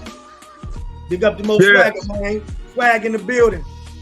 Love you, man. Appreciate you, young God. Hey, that's one of the young God right there, man. That's our man right there. Your most swagger, man. Hey, that's right, man. You know, that's what I wanted to share with the young gods, man. You know, if I had the knowledge and wisdom that I had today back when I was younger, I believe I'd be, you know, a lot further multimillionaire, but I'm believing already that I'm there. It's just will manifest, but I am there in property. And that's all because of what God has done. You know, I too share the testimony with Trey. I've been locked up too. You know, lost everything. You know, like him, I got out. I had this parole officer from hell. He didn't want to see me out. You know, I was late to a meeting. He violated me. If I was late to his office, I was gone. In and out. That's what that dude did, man. And I knew, and I just hold on to my faith in God. I didn't get mad at God. I didn't get angry at God. You know, although I wanted to kill this man, I had feelings that I never experienced before because I felt this man was trying to destroy my life. But I always kept my faith that God had something greater for me than this. Right. And that my life story was not going to end there. Wow. And I always felt that I never belonged there. I always lived my life working for the outside. I educated, I read, I studied, you know, and that's what I did. I kept my mind busy. I didn't just sit around, hang around and try to, you know, get into more trouble. I was trying to get up out of there. But I always sat on my bunk and visualized a better life. Right. And that's that's the knowledge that I want to pass on to these young gods. Is the Bible says, speak those things that be not as though they already are. That means there's life and death in the power of the tongue. So what you speak will become your reality. Wow. SOPHYNE had spoke talking about that he didn't see he was going to live, and you know, at 16. You know, there's a lot of people that speak that over and over and over. I ain't going to live to be 22. I ain't going to live to be 22, speaking it and speaking it and speaking it. And guess what happened? He was gone before 22. Words because have power. life and death is in the power of the tongue. Words So, have power. and also the scripture says that my people perish for lack of vision. You have to be able to see a good future. You have to be able to desire. What's your desire? What do you want to do? Do you want to be that rapper? Do you want to be somebody, a musician, somebody, a songwriter? Do you want to be whatever it is that you want to be? That's right. And visualize that. And speak that over your life instead of this other stuff that we speak death over our lives all the time. You know, sometimes our mothers speak death over our children, telling them you ain't gonna be nothing. Your daddy wasn't nothing. You ain't gonna be nothing. Speaking that over, we have to change that. And that is one of the biggest differences in my life is what I speak and what I believe and what I visualize. And I speak it every day. Right. I know that I have abundant wealth. I live in that. It comes to me easily and effortlessly on a continuous and everyday basis. Yes, sir. Tokes. That to continue on the scripture, you and then shout body handle what you gotta handle, but what you just read out, you did, and you spit out that scripture. You know, my people are destroyed for the lack of knowledge. You know, with different translations, right? And it says because it further say because thou hast rejected me, I will also reject thee. So, you know, when you running away from God, right, and doing this other stuff, right? We don't live. I'm not going to live to 16. I thought that we all have. We all grew up in the cities. You know what I'm talking about? In the hoods, in the sets, wherever. You know, we all thought we weren't going to live to be this and that. I used to say out my mouth all the time, I'm not gonna live past 35. Here I am, 51. You dig? Wow. Well, you know, I never did think that. Got grandkids now, raising grandbaby, got little. You know what I mean? I'm still here. Yeah, I remember my brother and I when I was a young kid. We used to think about what the year 2000, how old we would be when the year 2000 come, and this was in the 70s. I was a young little kid. We and thought me and it my was brother the used future. to talk about how old we would be at a certain age, at a certain year. And I never did think about not living beyond. I just never have. And, you know, speaking that, don't make me better than nobody, but it was what I spoke, what my brothers and I talked about. I always, you know, thinking about how we'd be in 2020 or 2030, which ain't even here yet. But, you know, that's just the grace of God. It ain't got nothing to do. But you're here. But I'm here. You know, and I thank God for being here, you know.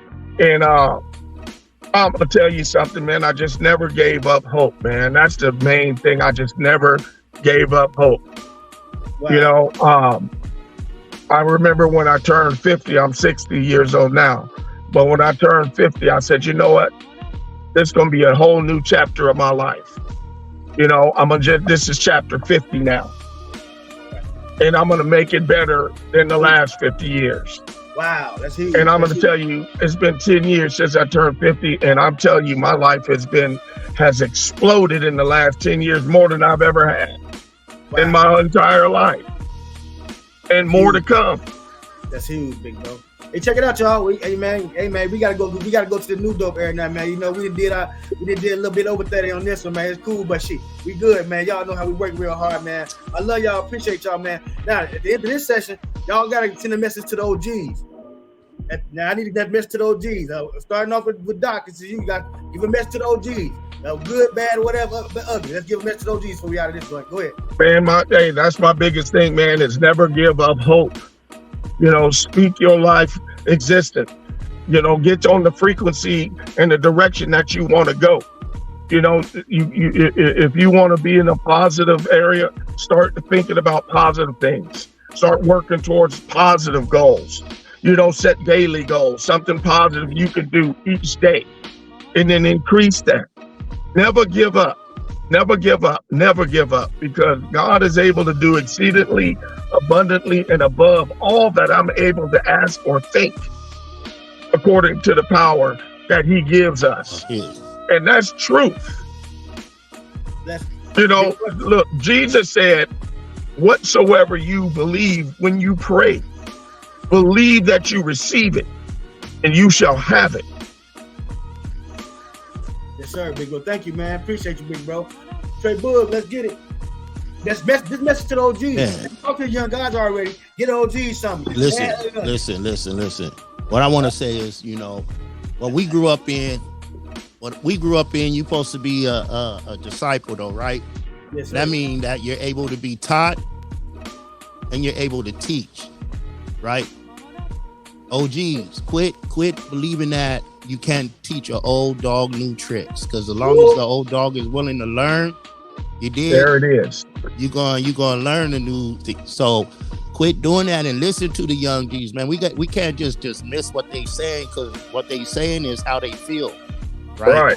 We didn't get to grow up to say how we feel around grown-ups. They do. Exactly. Listen, decipher it, and then help them develop something better. You dig? But you got to be that example you talking about, right? You can't tell them not to do something that you doing. That's right.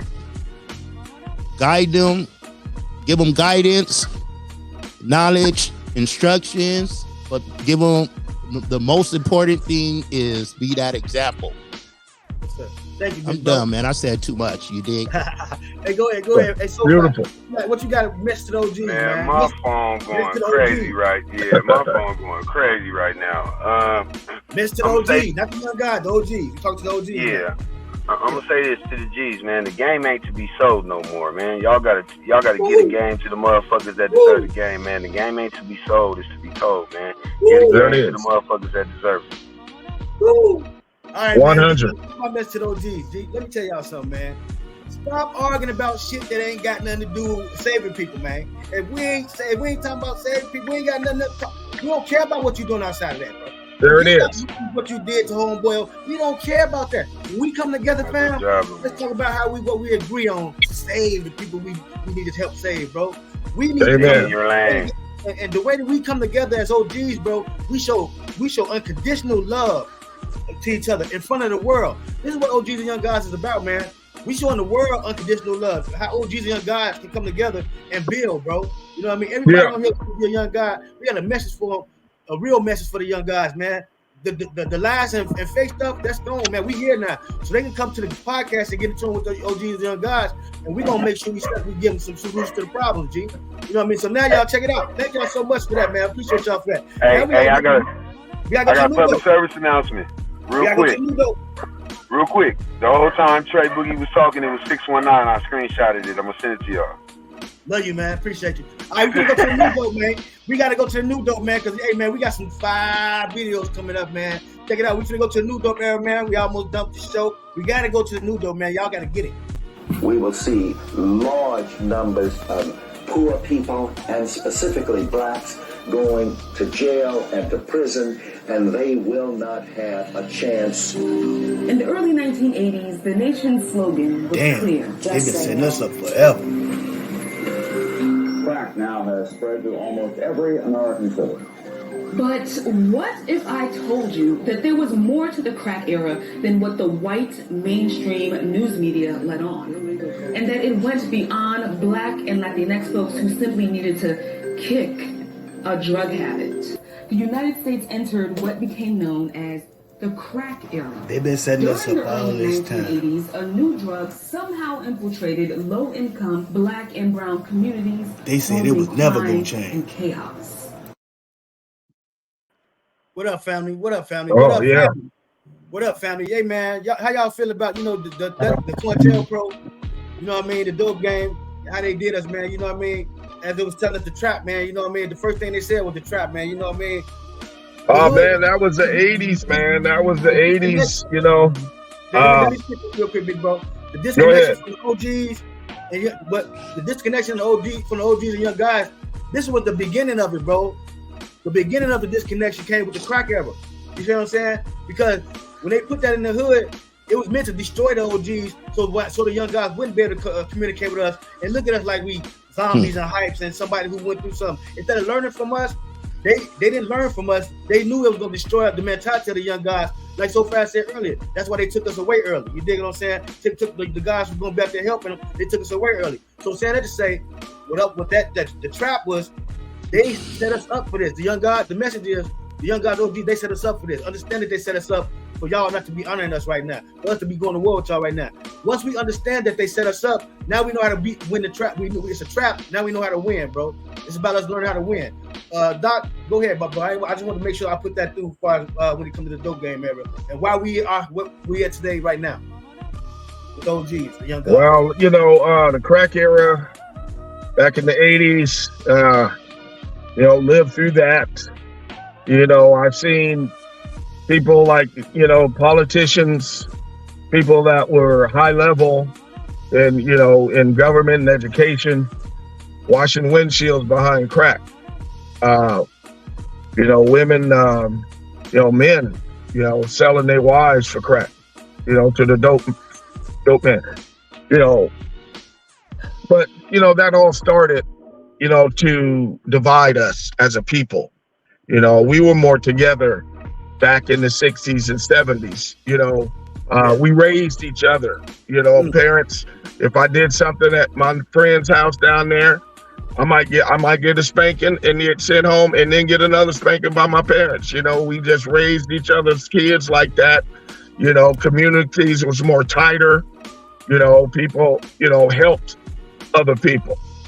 The crack came in and it sent people wild. It was, sent into our neighborhoods, one, to destroy us, Two, to, to stop our repopulation. It was a designated plot, systematically done, through government agencies to divide us, to destroy us as a people. Until mainstream white people got addicted to it and started using it, then it became a problem. Right. But it wasn't a problem as long as it was destroying our neighborhoods, destroying our women, destroying our children, mothers delivering babies that are on crack, that's shaking. Wow. This was one of the most diabolical, systematic attacks on Black people in the history, because it was directed towards us. Wow. They put it in our neighborhoods. They gave it to the dope dealers down there. We know the stories. Right. We know the people that was involved, that started it, and was making the money. Yeah, you can just hooking them on the crack. Those who they ass on this junk. We okay, man. Look, man, them crack, hey, man, the government, man. Right. They know what they're doing. They know what they were doing. We know who the enemy is, bro. We know who the enemy is. Trey, what's happening, man? What the dope bear had the trap, man? What the trap, man? They set us up to the trap, man. Nah, because everything Tokes is saying, man, is official, right? Because the 80s, early 80s is when crack got introduced. And then 85 is when the guns got introduced, right? So between crack and the guns, and what happened with the guns took away our our parents, our OGs. And I'm a direct what I want to say. I'm a direct it's slipping my mind what I want to say, but my mom and pops descended of it, right? Because my mom and pops in and out of prison. I was raised by my grandparents. 2 of my daughters got adopted. You dig? Or not my daughters, my sisters got adopted. You dig? My brother was a sick baby. Rest in peace. He ended up taking his time, his life. You dig? Wow. I seen it. Earlier we was touching about the Jim Crow. And I was 7 years old. I'm 51. I moved to Virginia and had to deal with the white only, black only. This stuff was, and I said it earlier, it was put in our system, in our areas to tear us down and break us down. Because as long as we're divided, we can't be a power.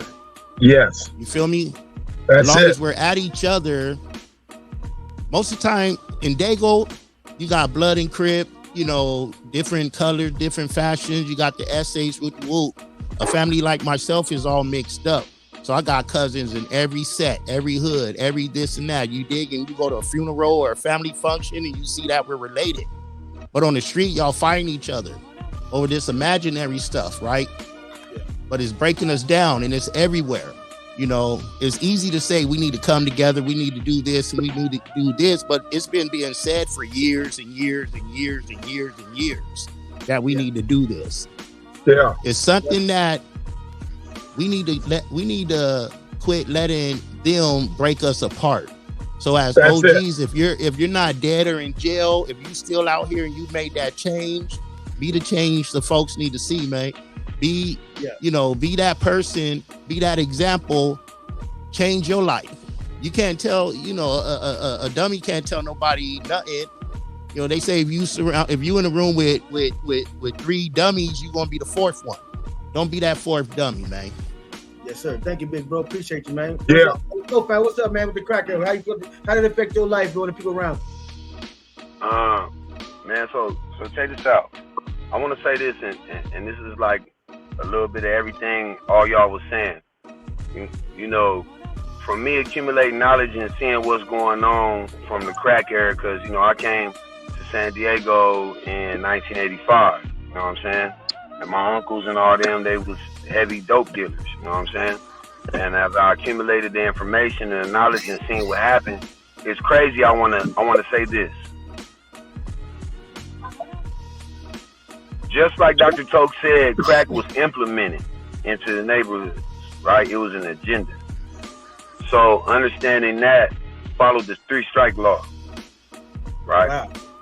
The 3-strike law was attached to, it was really for like rapists and child molesters and shit like that. But what it did was it put anybody that had 2 strikes in risk of losing their life to the penitentiary, right? So now once the penitentiary starts overflooding with these blacks and Hispanics and these and Asians, here comes, watch this, y'all.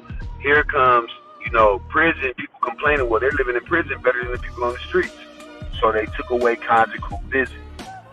Once you take away conjugal visits, right, for a wife and her family to come spend 2 or 3 days with a man, with their husband, like he's a human being, right? You take that away, then you break the family structure, because they've been looking for a way to divide the family structure.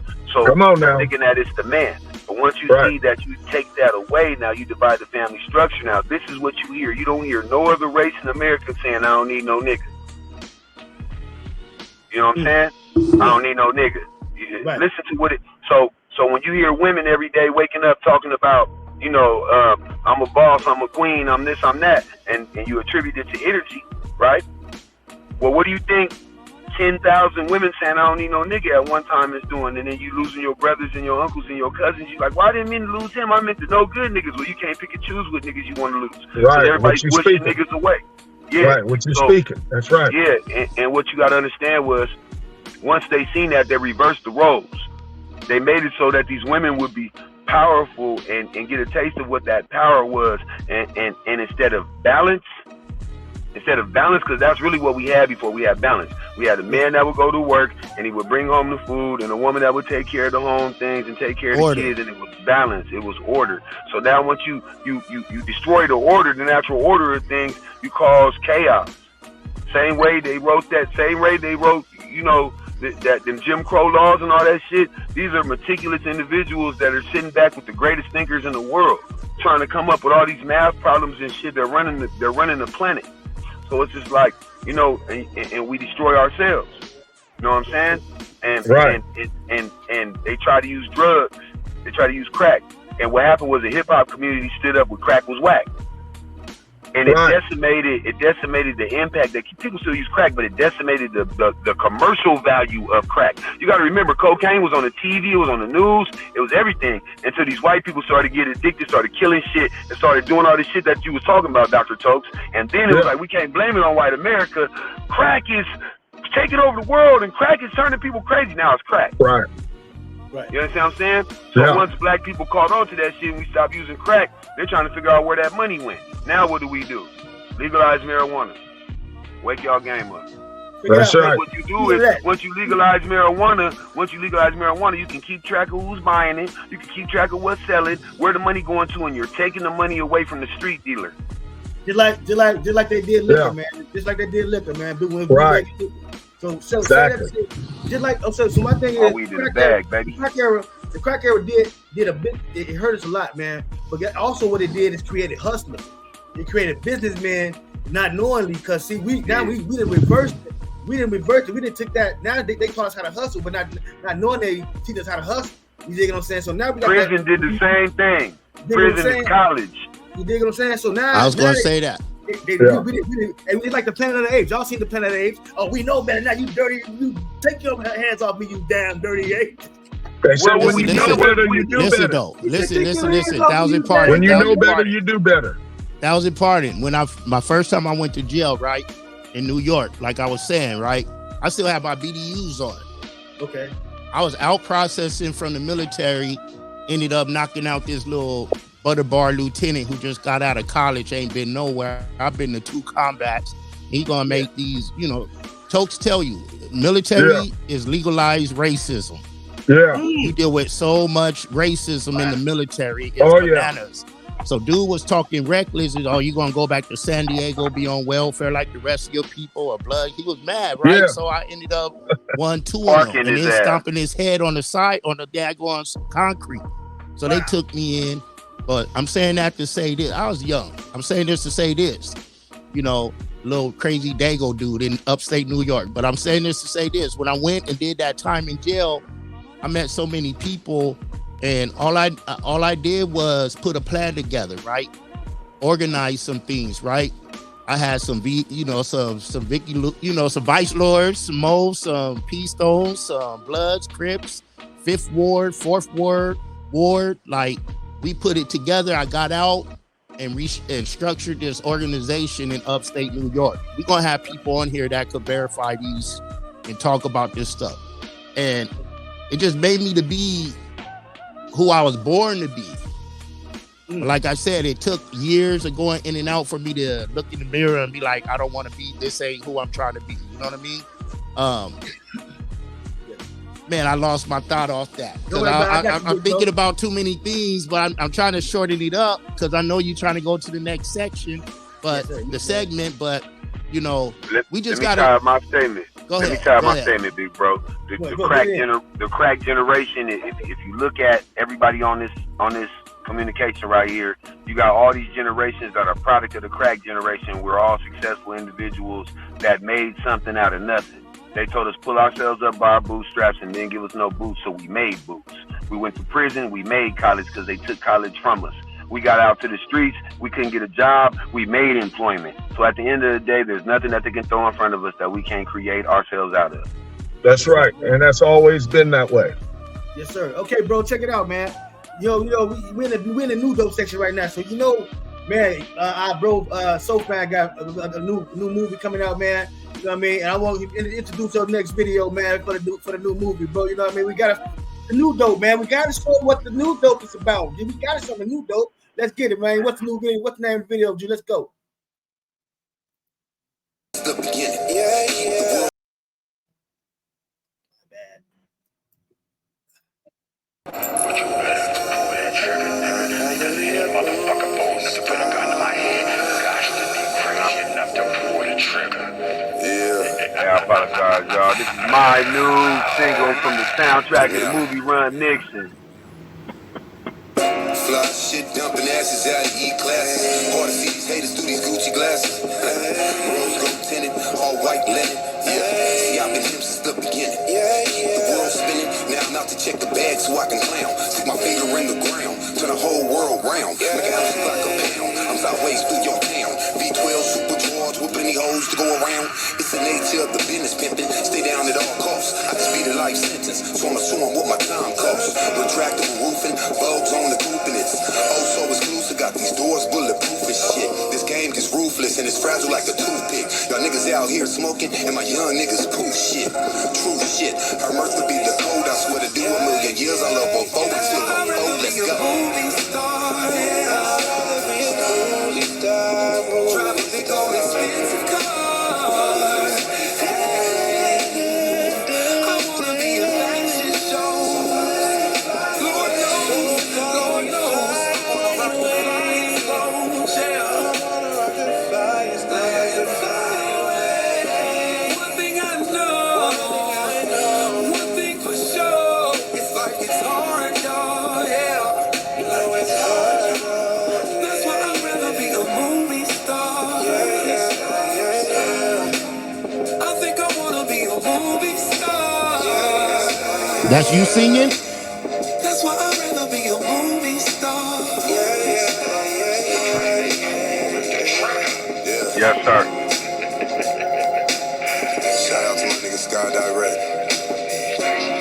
and the whole Run Nixon cast. Finesse, I see you, baby. Killing with that finesse. That's why I'd rather be a movie star. Yeah. That's right. You was raised in church, huh? No. A propaganda so Charlie Mac. Double up your product, all your extras, I can bring it back.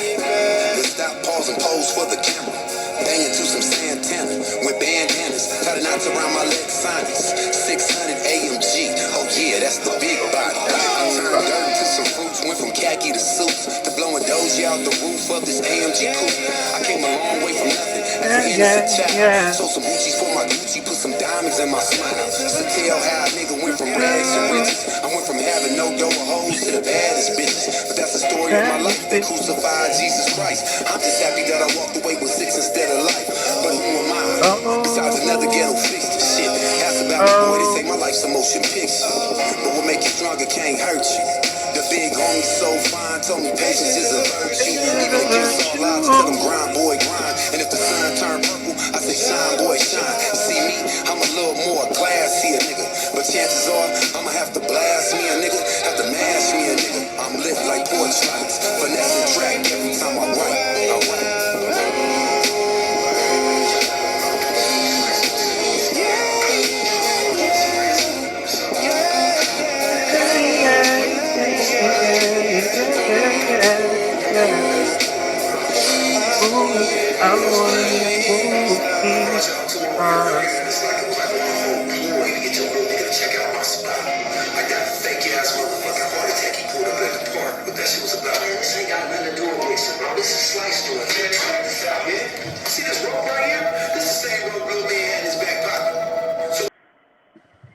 Oh, my bad. Man, that was fire, brother. Fire. Fire, man. Appreciate y'all. Man, oh boy. Yeah, man, that was on point. Hey, check it out though, bro. Man, that was fire. Tell us what's up with the song and everything. How can we touch your information about how we get in touch with you and everything? Your information. Let's go. Okay, the first thing is SOPHYNE West Coast on Instagram, Robert SOPHYNE West on Facebook, and you know, my YouTube page, man, SOPHYNE. You can Google my name, SOPHYNE, SOPHYNE. That's the single off the soundtrack of the movie Run Nixon, and it's entitled Movie Star. And shout out to my homegirl Neb Love, man, from the 5 Footers, Warren G's group, man. She's the one that blessed me with that track, man. She was so benevolent to see my talent from a record that me and my boy Nabby the North did with my boy Jism from High Def. Shout out to Jism and Nabby the North from Canada. And we did a record, and she reached out to me and shot me a bunch of records and was like, you know, do some hooks for me, you know what I mean, or do a hook for me. So I wound up just banging out a bunch of shit, sending it to her, like, tell me what you think. And I'm on the freeway driving. I do my thinking and shit, and I go to my emails, and I seen this beat. It was called, like, Pacific Heights or something, and I played it, and I was just riding on the freeway smoking. I'm like, oh, yeah, that's it right there. You know, so I called a couple people, like, what we doing with the soundtrack to the movie? They like, you got an idea? And I was like, I want to be a movie star. You know what I mean? Yeah. We went in like that. All right, so check it out, bro. Let's go. Let's check out some comments, man. Let's do some of these comments, man. Let's see what's up here. What's this saying right here? Hey, what? Hey, Mo Swagger said what? What did he say, bro? Self-education can be just as essential as going to college and getting a degree that night. Yeah, that's real. Go ahead, do your shit, boo. All right, I was just saying that was real. I learned more in prison than anywhere. Well, Smoke Swag said he learned more in prison. And you know, man, Muggy got nothing but time in that joint, man. You know what? That's another thing, man. Like we don't take time to think, man, in the world, man. We be so busy, man. We went to the joint, like I went to the joint, bro, and learned how to write a business plan. You know what I mean? We go to the joint, start learning all of a sudden. You know what I mean? We got, you know what I mean? College for the criminally insane. Yeah, that's where man, our most educated people are, man. Locked up. Man. That's the crazy part about us, though, bro. We gotta wait till us just sit down and we have to think, man, and learn for ourselves, man, what really going on in this world, bro. You know, I did those 23-1s plenty of months, couple times in the joint, right, Jack? You know what I mean? Man, that 23-1s ain't no joke, bro. Yeah. You know what I mean? If they not underneath the ground, they above the ground, but in a prison cage, man. Period, bro. Hey, you know I seen a documentary on PBS when this dude, he was the foremost authority in tattoos, right?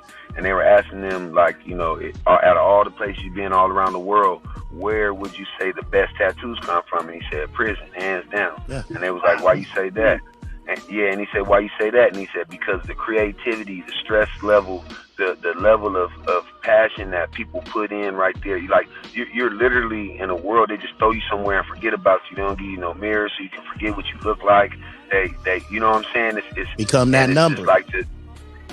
So to create something beautiful out of that to create something of substance, to create a business plan, bro. Out of that right there, a business plan to be firing on all pistons and to let your mind exceed past college into graduate school and create a business where they threw you to be like, no, fuck that, you don't got no action. And you're like, nigga, I'm gonna create something when I come home to make myself a millionaire. Come on, bro, stop. Bro, hey, bro, and guess how? Hold on, I ain't gonna know law, but I learned. Guess how I learned? For other business owners who was locked up, they was in prison. They locked up for a traffic tip. They locked up for a traffic ticket. I'm at their neck. Like, hey man, how did you do it? I actually had a business owner in the joint, millionaire business owner, teach me how to sending me paperwork in. Like, so this how you write, this how you do the business plan. I'm talking about sending me paperwork in, bro. I'm like, I got to have my own business when I get out. So I was not finna go be. I know I'm used to that fast money, and I know I wasn't gonna be out there trying to work for nobody for the rest of my life, bro. So I had to figure a way out, man. I'm a dope dealer. I'm an ex-dope dealer, so my hustle game is too crazy to be taking time playing games. So I had to do something, figure out something I better do when I get out, man, and own something. I didn't want to go look for no job, bro. I knew they weren't gonna give me the job I wanted.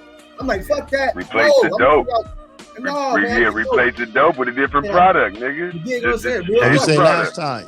If you was a hustler and organized, you was in an organization, right? And you had to, if you was a dope dealer, if you was whatever, you had to build your team, you had to strategize, you had to this and that. So there's no reason you can't run a legal business. You have all the tools. Same thing. It's the same thing. Oh man. Same thing, y'all. You have all the tools. To win. The secret is to win. It's the same thing. And the discipline and dedication and determination. You have all the skills. You gotta want Find out what you love to do and do it. They can't chase us off the block. Find out what you love to do and do it, man. Hey, that was the biggest thing too. When I was in prison, I seen so many young motherfuckers, bro, that look up to me, and the realization that these young motherfuckers look up to me, it's like now you walking looking down. You know what I'm saying? As for when you was walking with your head up and your chest out, now you notice that motherfuckers is watching what you're doing because you setting a solid example. Now you walking looking down, making sure you don't trip, making sure you don't walk on no cracks, making sure you don't fumble, make sure you don't, you know what I'm saying? And it's just like, it's just like, bro, like we owe all the misguidance that we have and we know better. We owe it not even to these people, but we owe it to ourselves, homie, to just change one motherfucker's thought process. Yes, sir. Hey, man, let's look at one more. Got another comment down there.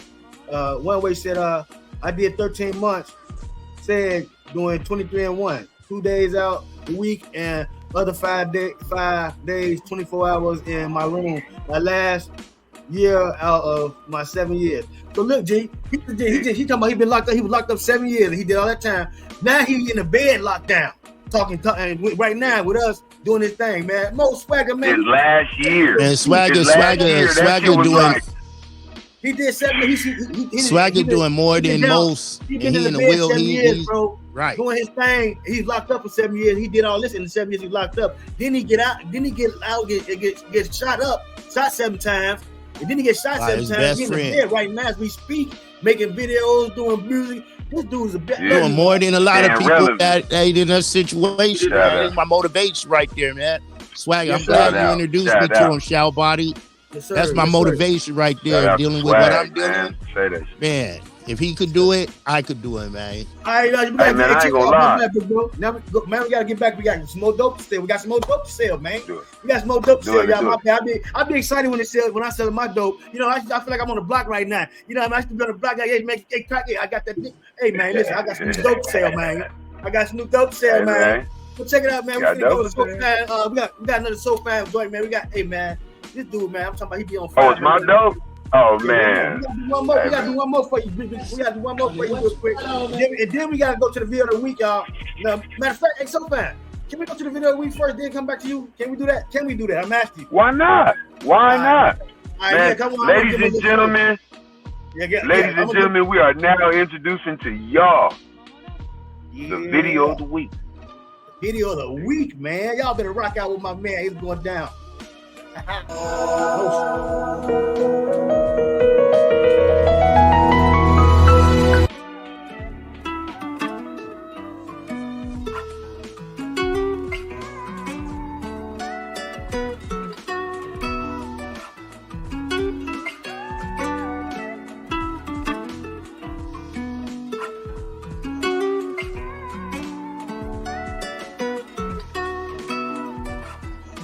My own blood made it hard for me. They never had respect for me. Even though I die for them, even though I lie for them. I already lost a part of me. I feel it in my arteries. Hold on, that's no reach. I am just a star I reach. Why are you always so negative? You should be happy that I found my own way. Sensitivity was my trait as a kid. It is what it is, but I respect the fact that God made me emotional.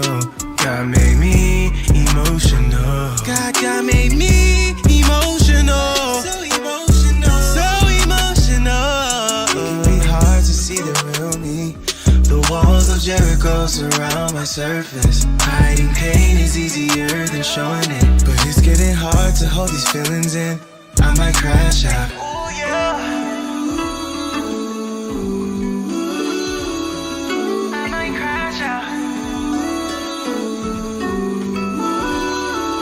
That shit hard. I'm so misunderstood.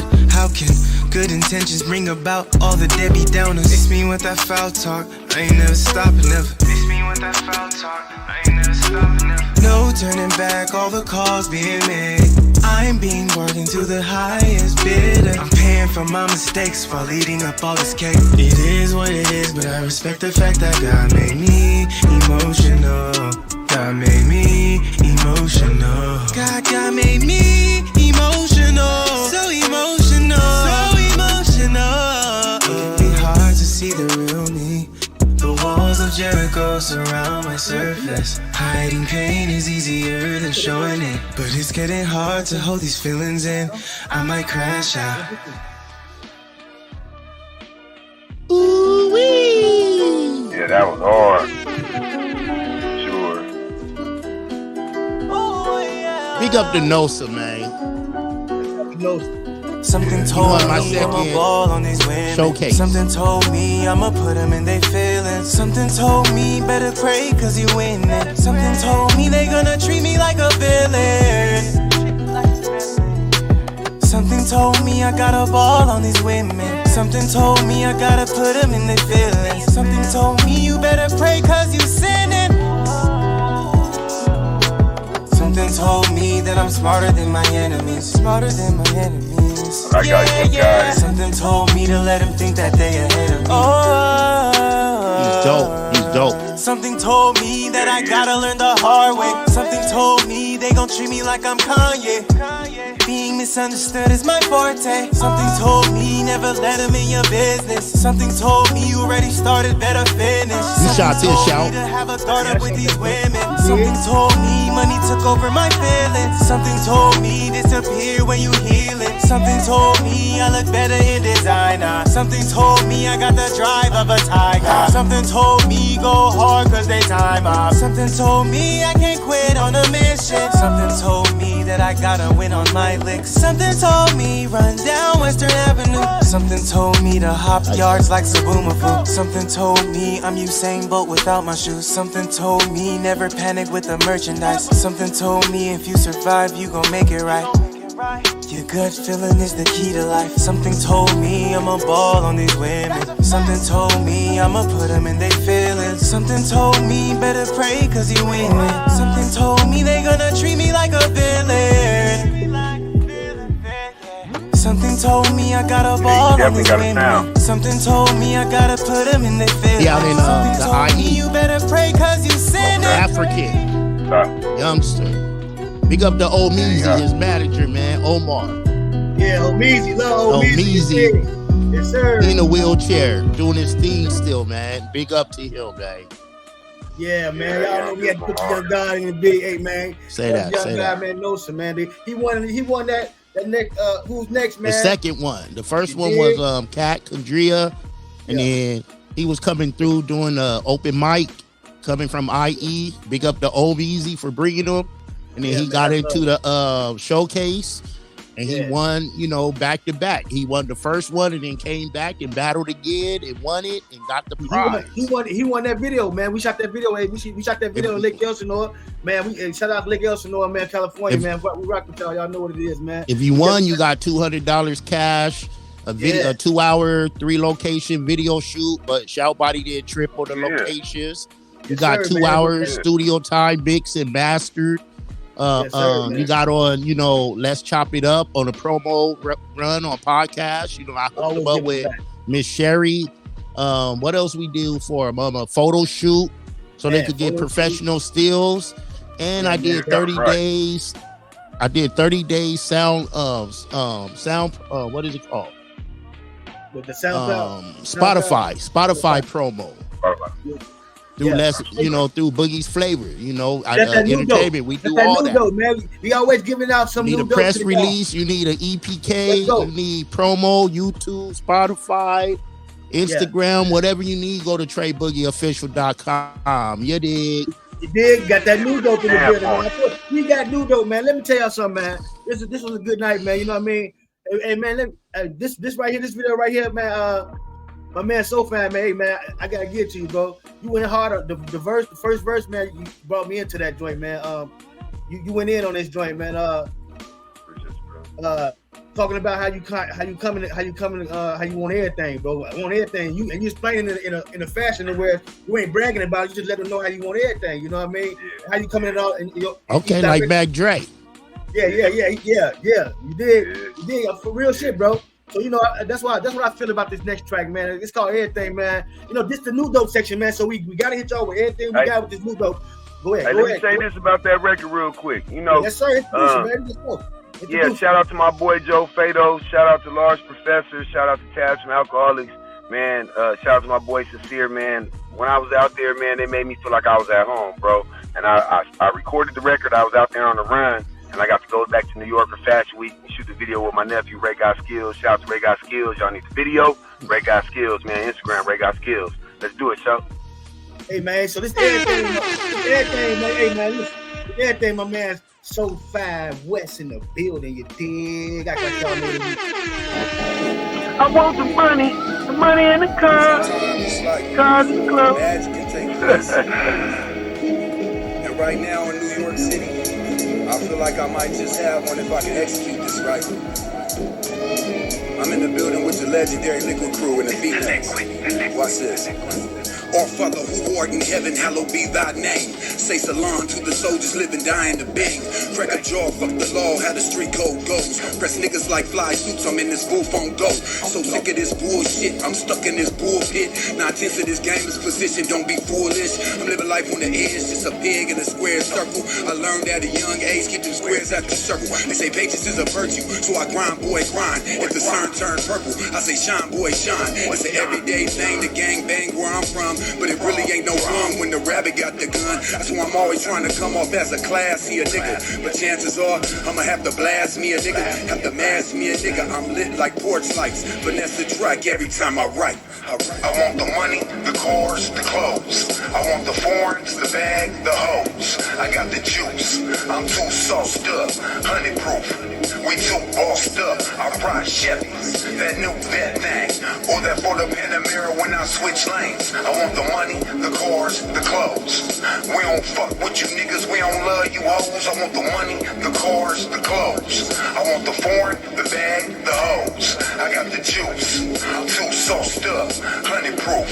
We too bossed up. I ride Chevy, that new vet thing, or that for the Panamera when I switch lanes. I want the money, the cars, the clothes, the clothes, the clothes. I want the money, the money, the money. I want the money, the money, the money, the money. The video tight, but you need some Boogie flavor gear. Absolutely. Let's do it.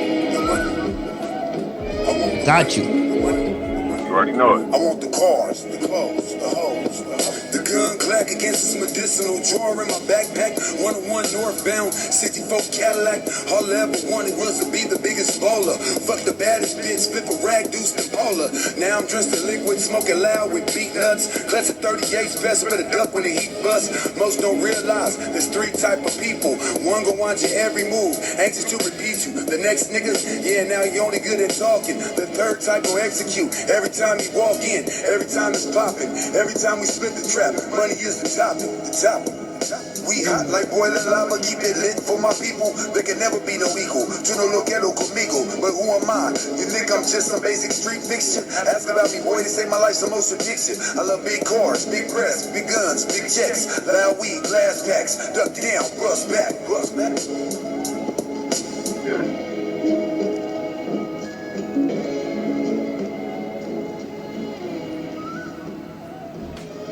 SOPHYNE in the building, man. Hey, can I say this? Go ahead, being go from ahead. Dago, being from Dago, and you know, representing out here, I appreciate that you sound like you're a student of the game. You've been around some folks and learned the art, the craft, right? I tell everyone there's more to Dago than, you know, I'll say it. We got boom bap, we got Southeast, we got boom bap, we got all kind of lyricists.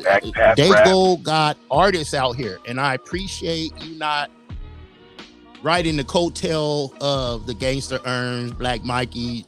Big up to all of them. We know that's our foundation out here. Black Mikey, just got off the phone. You know, that's my family, man. My big cousin, my big little tiny cousin. My big little tiny black cousin. But hey, me and him got a record too called Blood Cousins. It's hot. Y'all look for that. Go ahead. That's what's up, man. Dig, what I'm saying is I appreciate you being a student of the game. You one of the ones that's showing that there's more layers to San Diego, because people think of Dago rap and think they boxes in. But there's so much. Big up to the Sham Blacks and the Rick Scales and the Nimmies and, you know, the Loch Ness, all the OB, the Oceanside, the Escondido, the, you know, North County rappers. There's so many rappers out here and so many artists and the R&B artists. Man, I love my town. We so talented, and our time is coming, man. And you is making sure that our time is coming, man. I only know you and my boy Mario Lopez, Christian. There's only a few of us that been on the big screen, and you doing your thing, man. And I salute you, Val. Hey, man, it's such an honor just to be. Hey, man, shout out to San Diego. Go. Let me get my shout out real quick. My bad. I'm in the middle of San Diego. Love, my bad, y'all. But I love y'all too, man. I'm sorry, I'm from Chicago. I love y'all too. Y'all my people, man. I love y'all, man. Hey, man, I'm proud to be y'all brother, man. I'm proud to be y'all, accept me and y'all families, man. You dig what I'm saying? It's an honor, man, to really see y'all for real, man. And y'all speak what y'all walk, bro. It's a blessing, man, to rock out with y'all, man. I'm from the Chi, man, and I come there, and I feel like y'all grabbed me like I was back at the crib for real, man. So, hey, man, shouts out to San Diego, man. Love y'all, man. Go ahead, Southwest. Love you, man. Big up to Uncle Beats, man. Uncle Beats for plugging me in Shout Body, man. Yeah, no, absolutely. Hey, you know, I just wanted to say this, Trey Boogie. You said something that was so cold right now. I just want to say thank you, bro, from the bottom of my heart. Like I don't never do this shit for no recognition, my nigga. I just be doing what I feel like is the right shit to do. I know it's right and it's wrong. It ain't no in between. You know what I'm saying? But just to even be mentioning that shit, like, you know, I was a kid, bro, that used to be abused and shit. You know what I'm saying? And it was just like all I had was TV. You know what I'm saying? Music and TV. So it was like I used to watch Saved by the Bell every day. And then when I moved to Chula Vista and went to Chula Vista High, my sister was going to school with Mario Lopez's sister. Wait a minute. What year you went to Chula Vista? I graduated in 90 from Chula Vista. Mario he graduated in 91. So that was my homeboy when he was wrestling. I was on the football team, basketball team, track team. Like, that was my guy, Mario. We still chopped it up. I didn't know you went to Chula Vista. Is that why we got this connection? Absolutely. Absolutely. But just like to be mentioned even in that category with, you know, with the Nick Cannons and the Mario Lopez's and these type of individuals, because I struggle so hard against the system because I see certain shit, and I don't want to be funny, but I see certain shit that niggas like Nick Cannon do.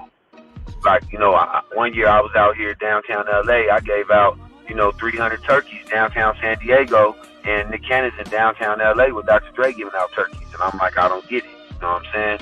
And, you know, his cousin is one of my biggest supporters. You know what I'm saying? Shout out to Shelly Mansion. You know what I'm saying?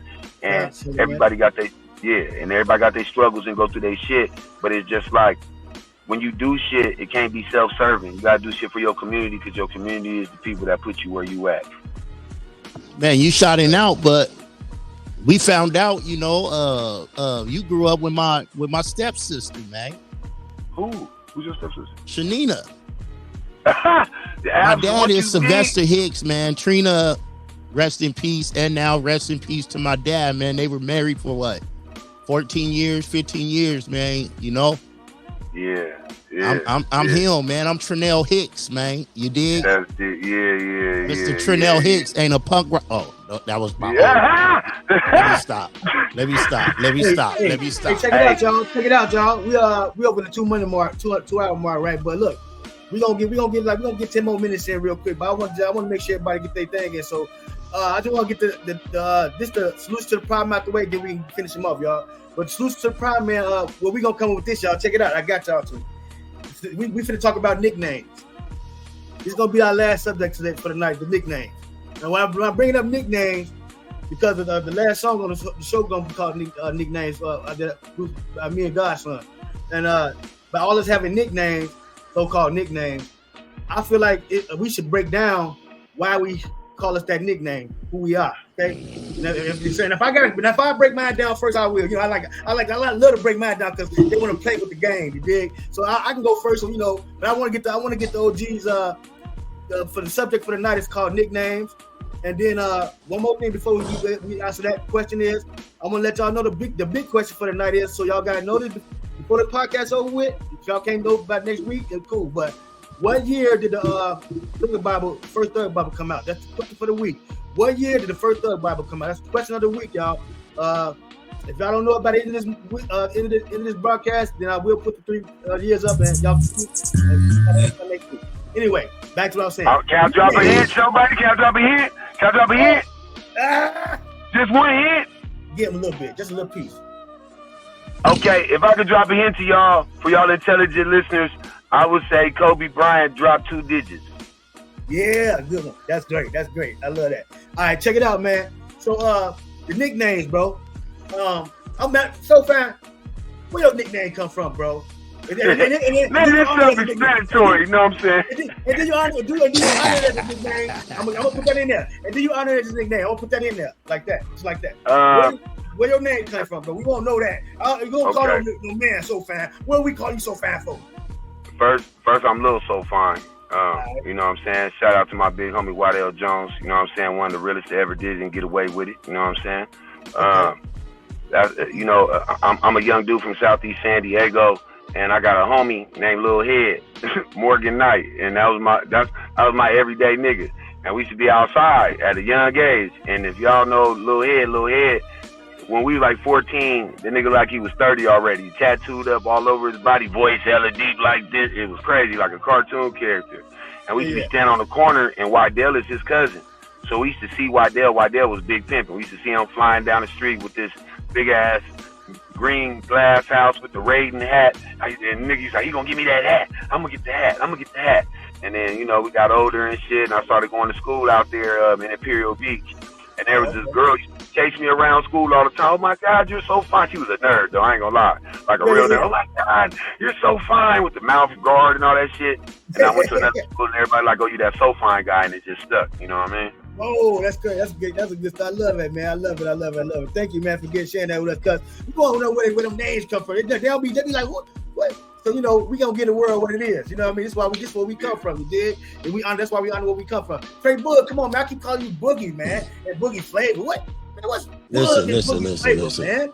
That was later on in life, right? But growing up, my daddy was Daddy Vest. You dig? So they used to call me Little Vest. You know what I'm talking about? And then when I grew up, going to Chula Vista and all that, that's when I first I got spotted by some folks that was in Vicious Beat Posse. So once I was in Vicious Beat Posse, they knew me as Boo Boo before I went into the Army. That was my dad's name, right? Then in New York, you know, in the wartime, Trey got developed. You know what I mean? Trey was born. And then so when I came back to the world in New York, they know me as Trizay or Trey 8. because that's what I used to carry around all the time, right? When I was doing my thing. Then, you know, Boogie has always been here in between all that, right?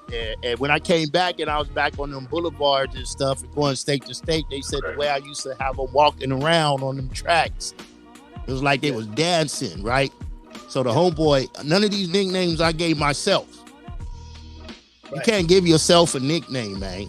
That's right. You did. That's right. So That's right. it was called, man, okay, Trey Boogie. You be having them like they dancing out there though, right? So, you know, that's what I was Trey Boogie the P, man. But, you know, now I'm just Trey Boogie the Square. You dig? Trey Boogie the community leader. Trey Boogie the inspirational speaker. You dig? Hey, let me say something about you, Trey. It's so fine. We go back because we from North Park. You dig? Wait, stop. Listen, bro. When you was talking right now, I'm sitting here in my head like, this is crazy as fuck. I couldn't wait for you to stop talking so I could say this. When I was in the penitentiary, my first trip to the pen, I had a phone. I was like one of the first niggas with a phone, I swear to God. And I'm online, and I fuck around and knock this female. I ain't gonna say no names, but I knocked this female online, and she was in Atlanta. All the way in Atlanta. You know what I'm saying? Yeah. And we sitting there. I had never been to Atlanta in my life or none of that. And she was so beautiful and chocolate with these dimples and shit. And I swear to God, I didn't know nobody. I didn't know it was MySpace when I went to the pen, nigga. MySpace. My first time on, yes. I got on Facebook and she was like one of my first friends. And she was like, you know my brother Trey Boogie? I'm gonna introduce you to my music. I'm gonna introduce you to my brother Trey Boogie. He do good music and this, that, and the third, and he gonna have me spinning you on my soul. That's huge, man. Hey, locally respected, internationally known. You did, but I'm just a square now. Get at me. All right, so real talk. So Shout Body, man. That came. That's called me Lil Rose back in the crib. Lil Rose G for my Rose G. Lil Rose G. So short for Roosevelt. That's my middle name. You dig? So you hear me, Shout Body? Yeah, I heard you. Yeah, I heard you, Lil Rose. Yeah. That's definitely, man. But Shout Body was born. I was getting called Lil Rose G most of the time I was growing up. My neighborhood, man. You know what I mean? We all had my little brother named Swole G. You know what I mean? We all came up with nicknames with each other that replicate who we are. But I became Shout Body through the penitentiary. I was in the joint, man. I was always a little cocky little dude, man. I was a little cocky. I was just lift weights and stuff like that. And we was in the joint, man. And one of the guys naming it was Short Body, and they was calling him Short Body. And then they wouldn't ask me my name. Sometimes I was walking around the joint, and they was calling me Short Body. I'm like, no, my name ain't Short Body. And then the Short Body that was in the joint with me, that name was Short Body. He's like, man, no, man, you Short Body. I'm like, what? You know what? I'm Short Body too. I'll be Short Body too. So that's how I end up becoming Short Body through being a little cocky dude in the joint, short little dude, and everybody thought and mixing me up with a dude's name. With neck braids. His name was Short Body though, so that's what made me change my name to Shout Body, because his name was Short Body, SHORT Body, and so I said, man, I don't want to be the same thing as him. I don't want to be the same. Like, so I just I'm gonna figure a way to change man and make mine a little different. Shout Body. So that's how I end up spelling SHAULT. But they still call you Short Body. I be correcting folks left and right, man. Yeah. Shout Body, man. Not no short. Just cause y'all teasing them now. Y'all bullying them. you hype bullying them, man. Yeah, man. But I got mine coming through the penitentiary, man. That's what mine really landed at, man. And I took it as a gift for me, tell you the truth, because tell you the truth, bro, it became a force, man, because right now, man, you know how powerful that word is, man. Not knowing that I was giving myself a name like that, but not knowing how powerful I was gonna make it, man. How powerful it is, because bad being one of a kind. What happened to SOPHYNE? He probably fell out, man. Okay. Hey, OG fell out too. Yeah, both of them. But go ahead.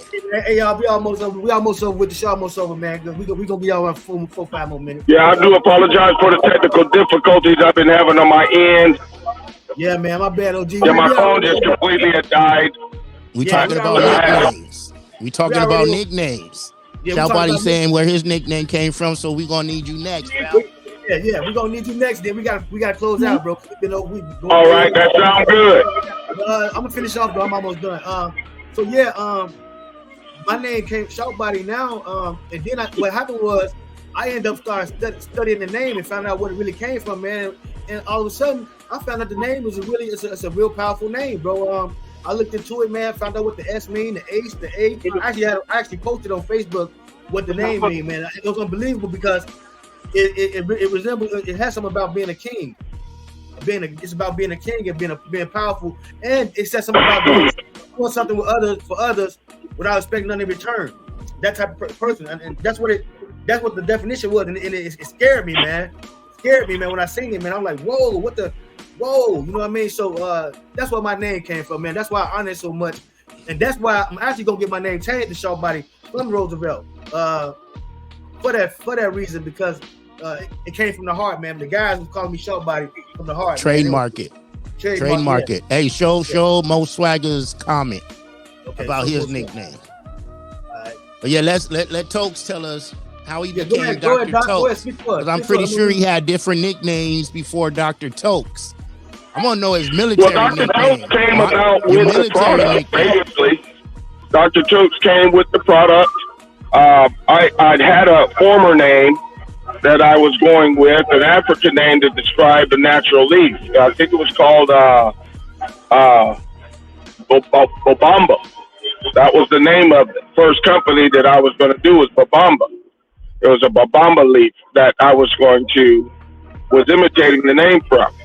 And I had a friend that was helping me out at the beginning stages of the business, was like, well, you have to select a name that might reach, a broader range of people. And I said, okay, so I thought about it. We gonna need you back on the show, man. We gonna need you back on the show, man, because we gotta talk about health, man. We didn't get a chance to get out. We need to get that out. We need to get that knowledge out of you, big bro. So I'm gonna have to have you come back on the show real soon, man, because we need that knowledge about you tonight, man. We didn't get that knowledge from. We need it from you, man. We need you, man. So I'm gonna make sure we get you back on the show, man. Real my soon. My phone died out, my brother. Ain't nothing I can do about that, but hey, we'll get it back on together. Yo, I got you, big bro. I'm gonna make sure we get you back on, man, because we need that knowledge from you. But go ahead, finish off. Was you done? You want to finish up what you saying about your name? No, but that's good, man. Let's wrap it up, man, and we can continue this next week. All right, man. Love you, big bro. I appreciate it. We finna get ready to wrap it up then. I want to read. I'm gonna read Mo Swagger comment real quick, and then I'm gonna play the nicknames. Joining we out of here. Mo Swagger said, "What did he say?" He said, "My nickname's Mo Swagger because I got a little more swagger than the average dude, and I stay fresh, and that persona is just different." That's what's up. Yeah. Hey, man, blessings to everybody, man. And thank y'all for coming through rocking with the OGz and Young Godz podcast, man.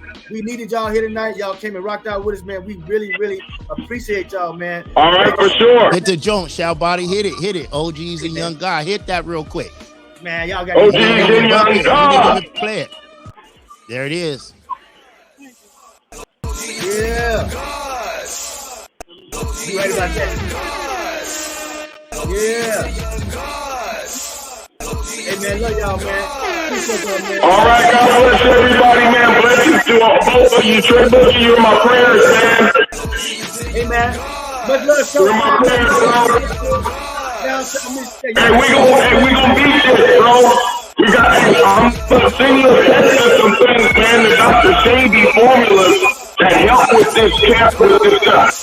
That's going real bad. All right, so we can have to walk out of here, man. All right, I'm gonna holler at you. Hey, I'm gonna holler at you, Trey. Stay on. We gonna be riding out with nicknames, man. The video coming out. We finna rock out with nicknames, y'all.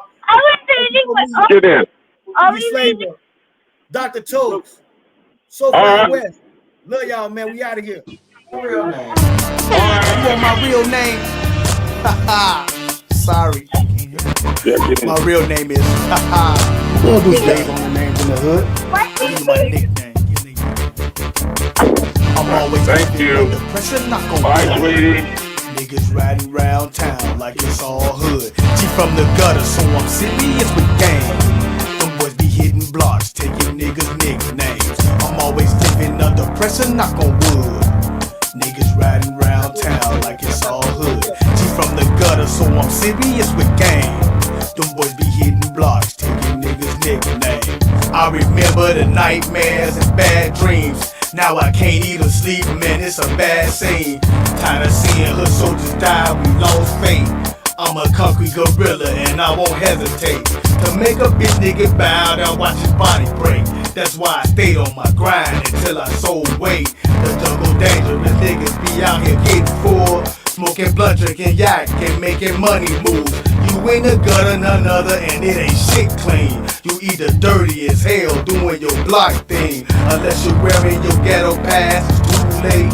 Niggas be weighing that white with crumbs on the plate. I'm always living under pressure, knock on wood. Niggas riding round town like it's all hood. G from the gutter, so I'm serious with game. Them boys be hitting blocks, taking niggas' nicknames. I'm always living under pressure, knock on wood. Niggas riding round town like it's all hood. G from the gutter, so I'm serious with game. Them boys be hitting blocks, taking niggas' nicknames. Concrete jungle, we serious, without a doubt. You get the power and money, then get the fuck up out. Guess I'm a dog and I like to bark at night, man. Sneak up on you just like a snake and bite, man. Now you're west in the jungle and I'm the Lion King. GD's vice with four corner hustlers, let's bring the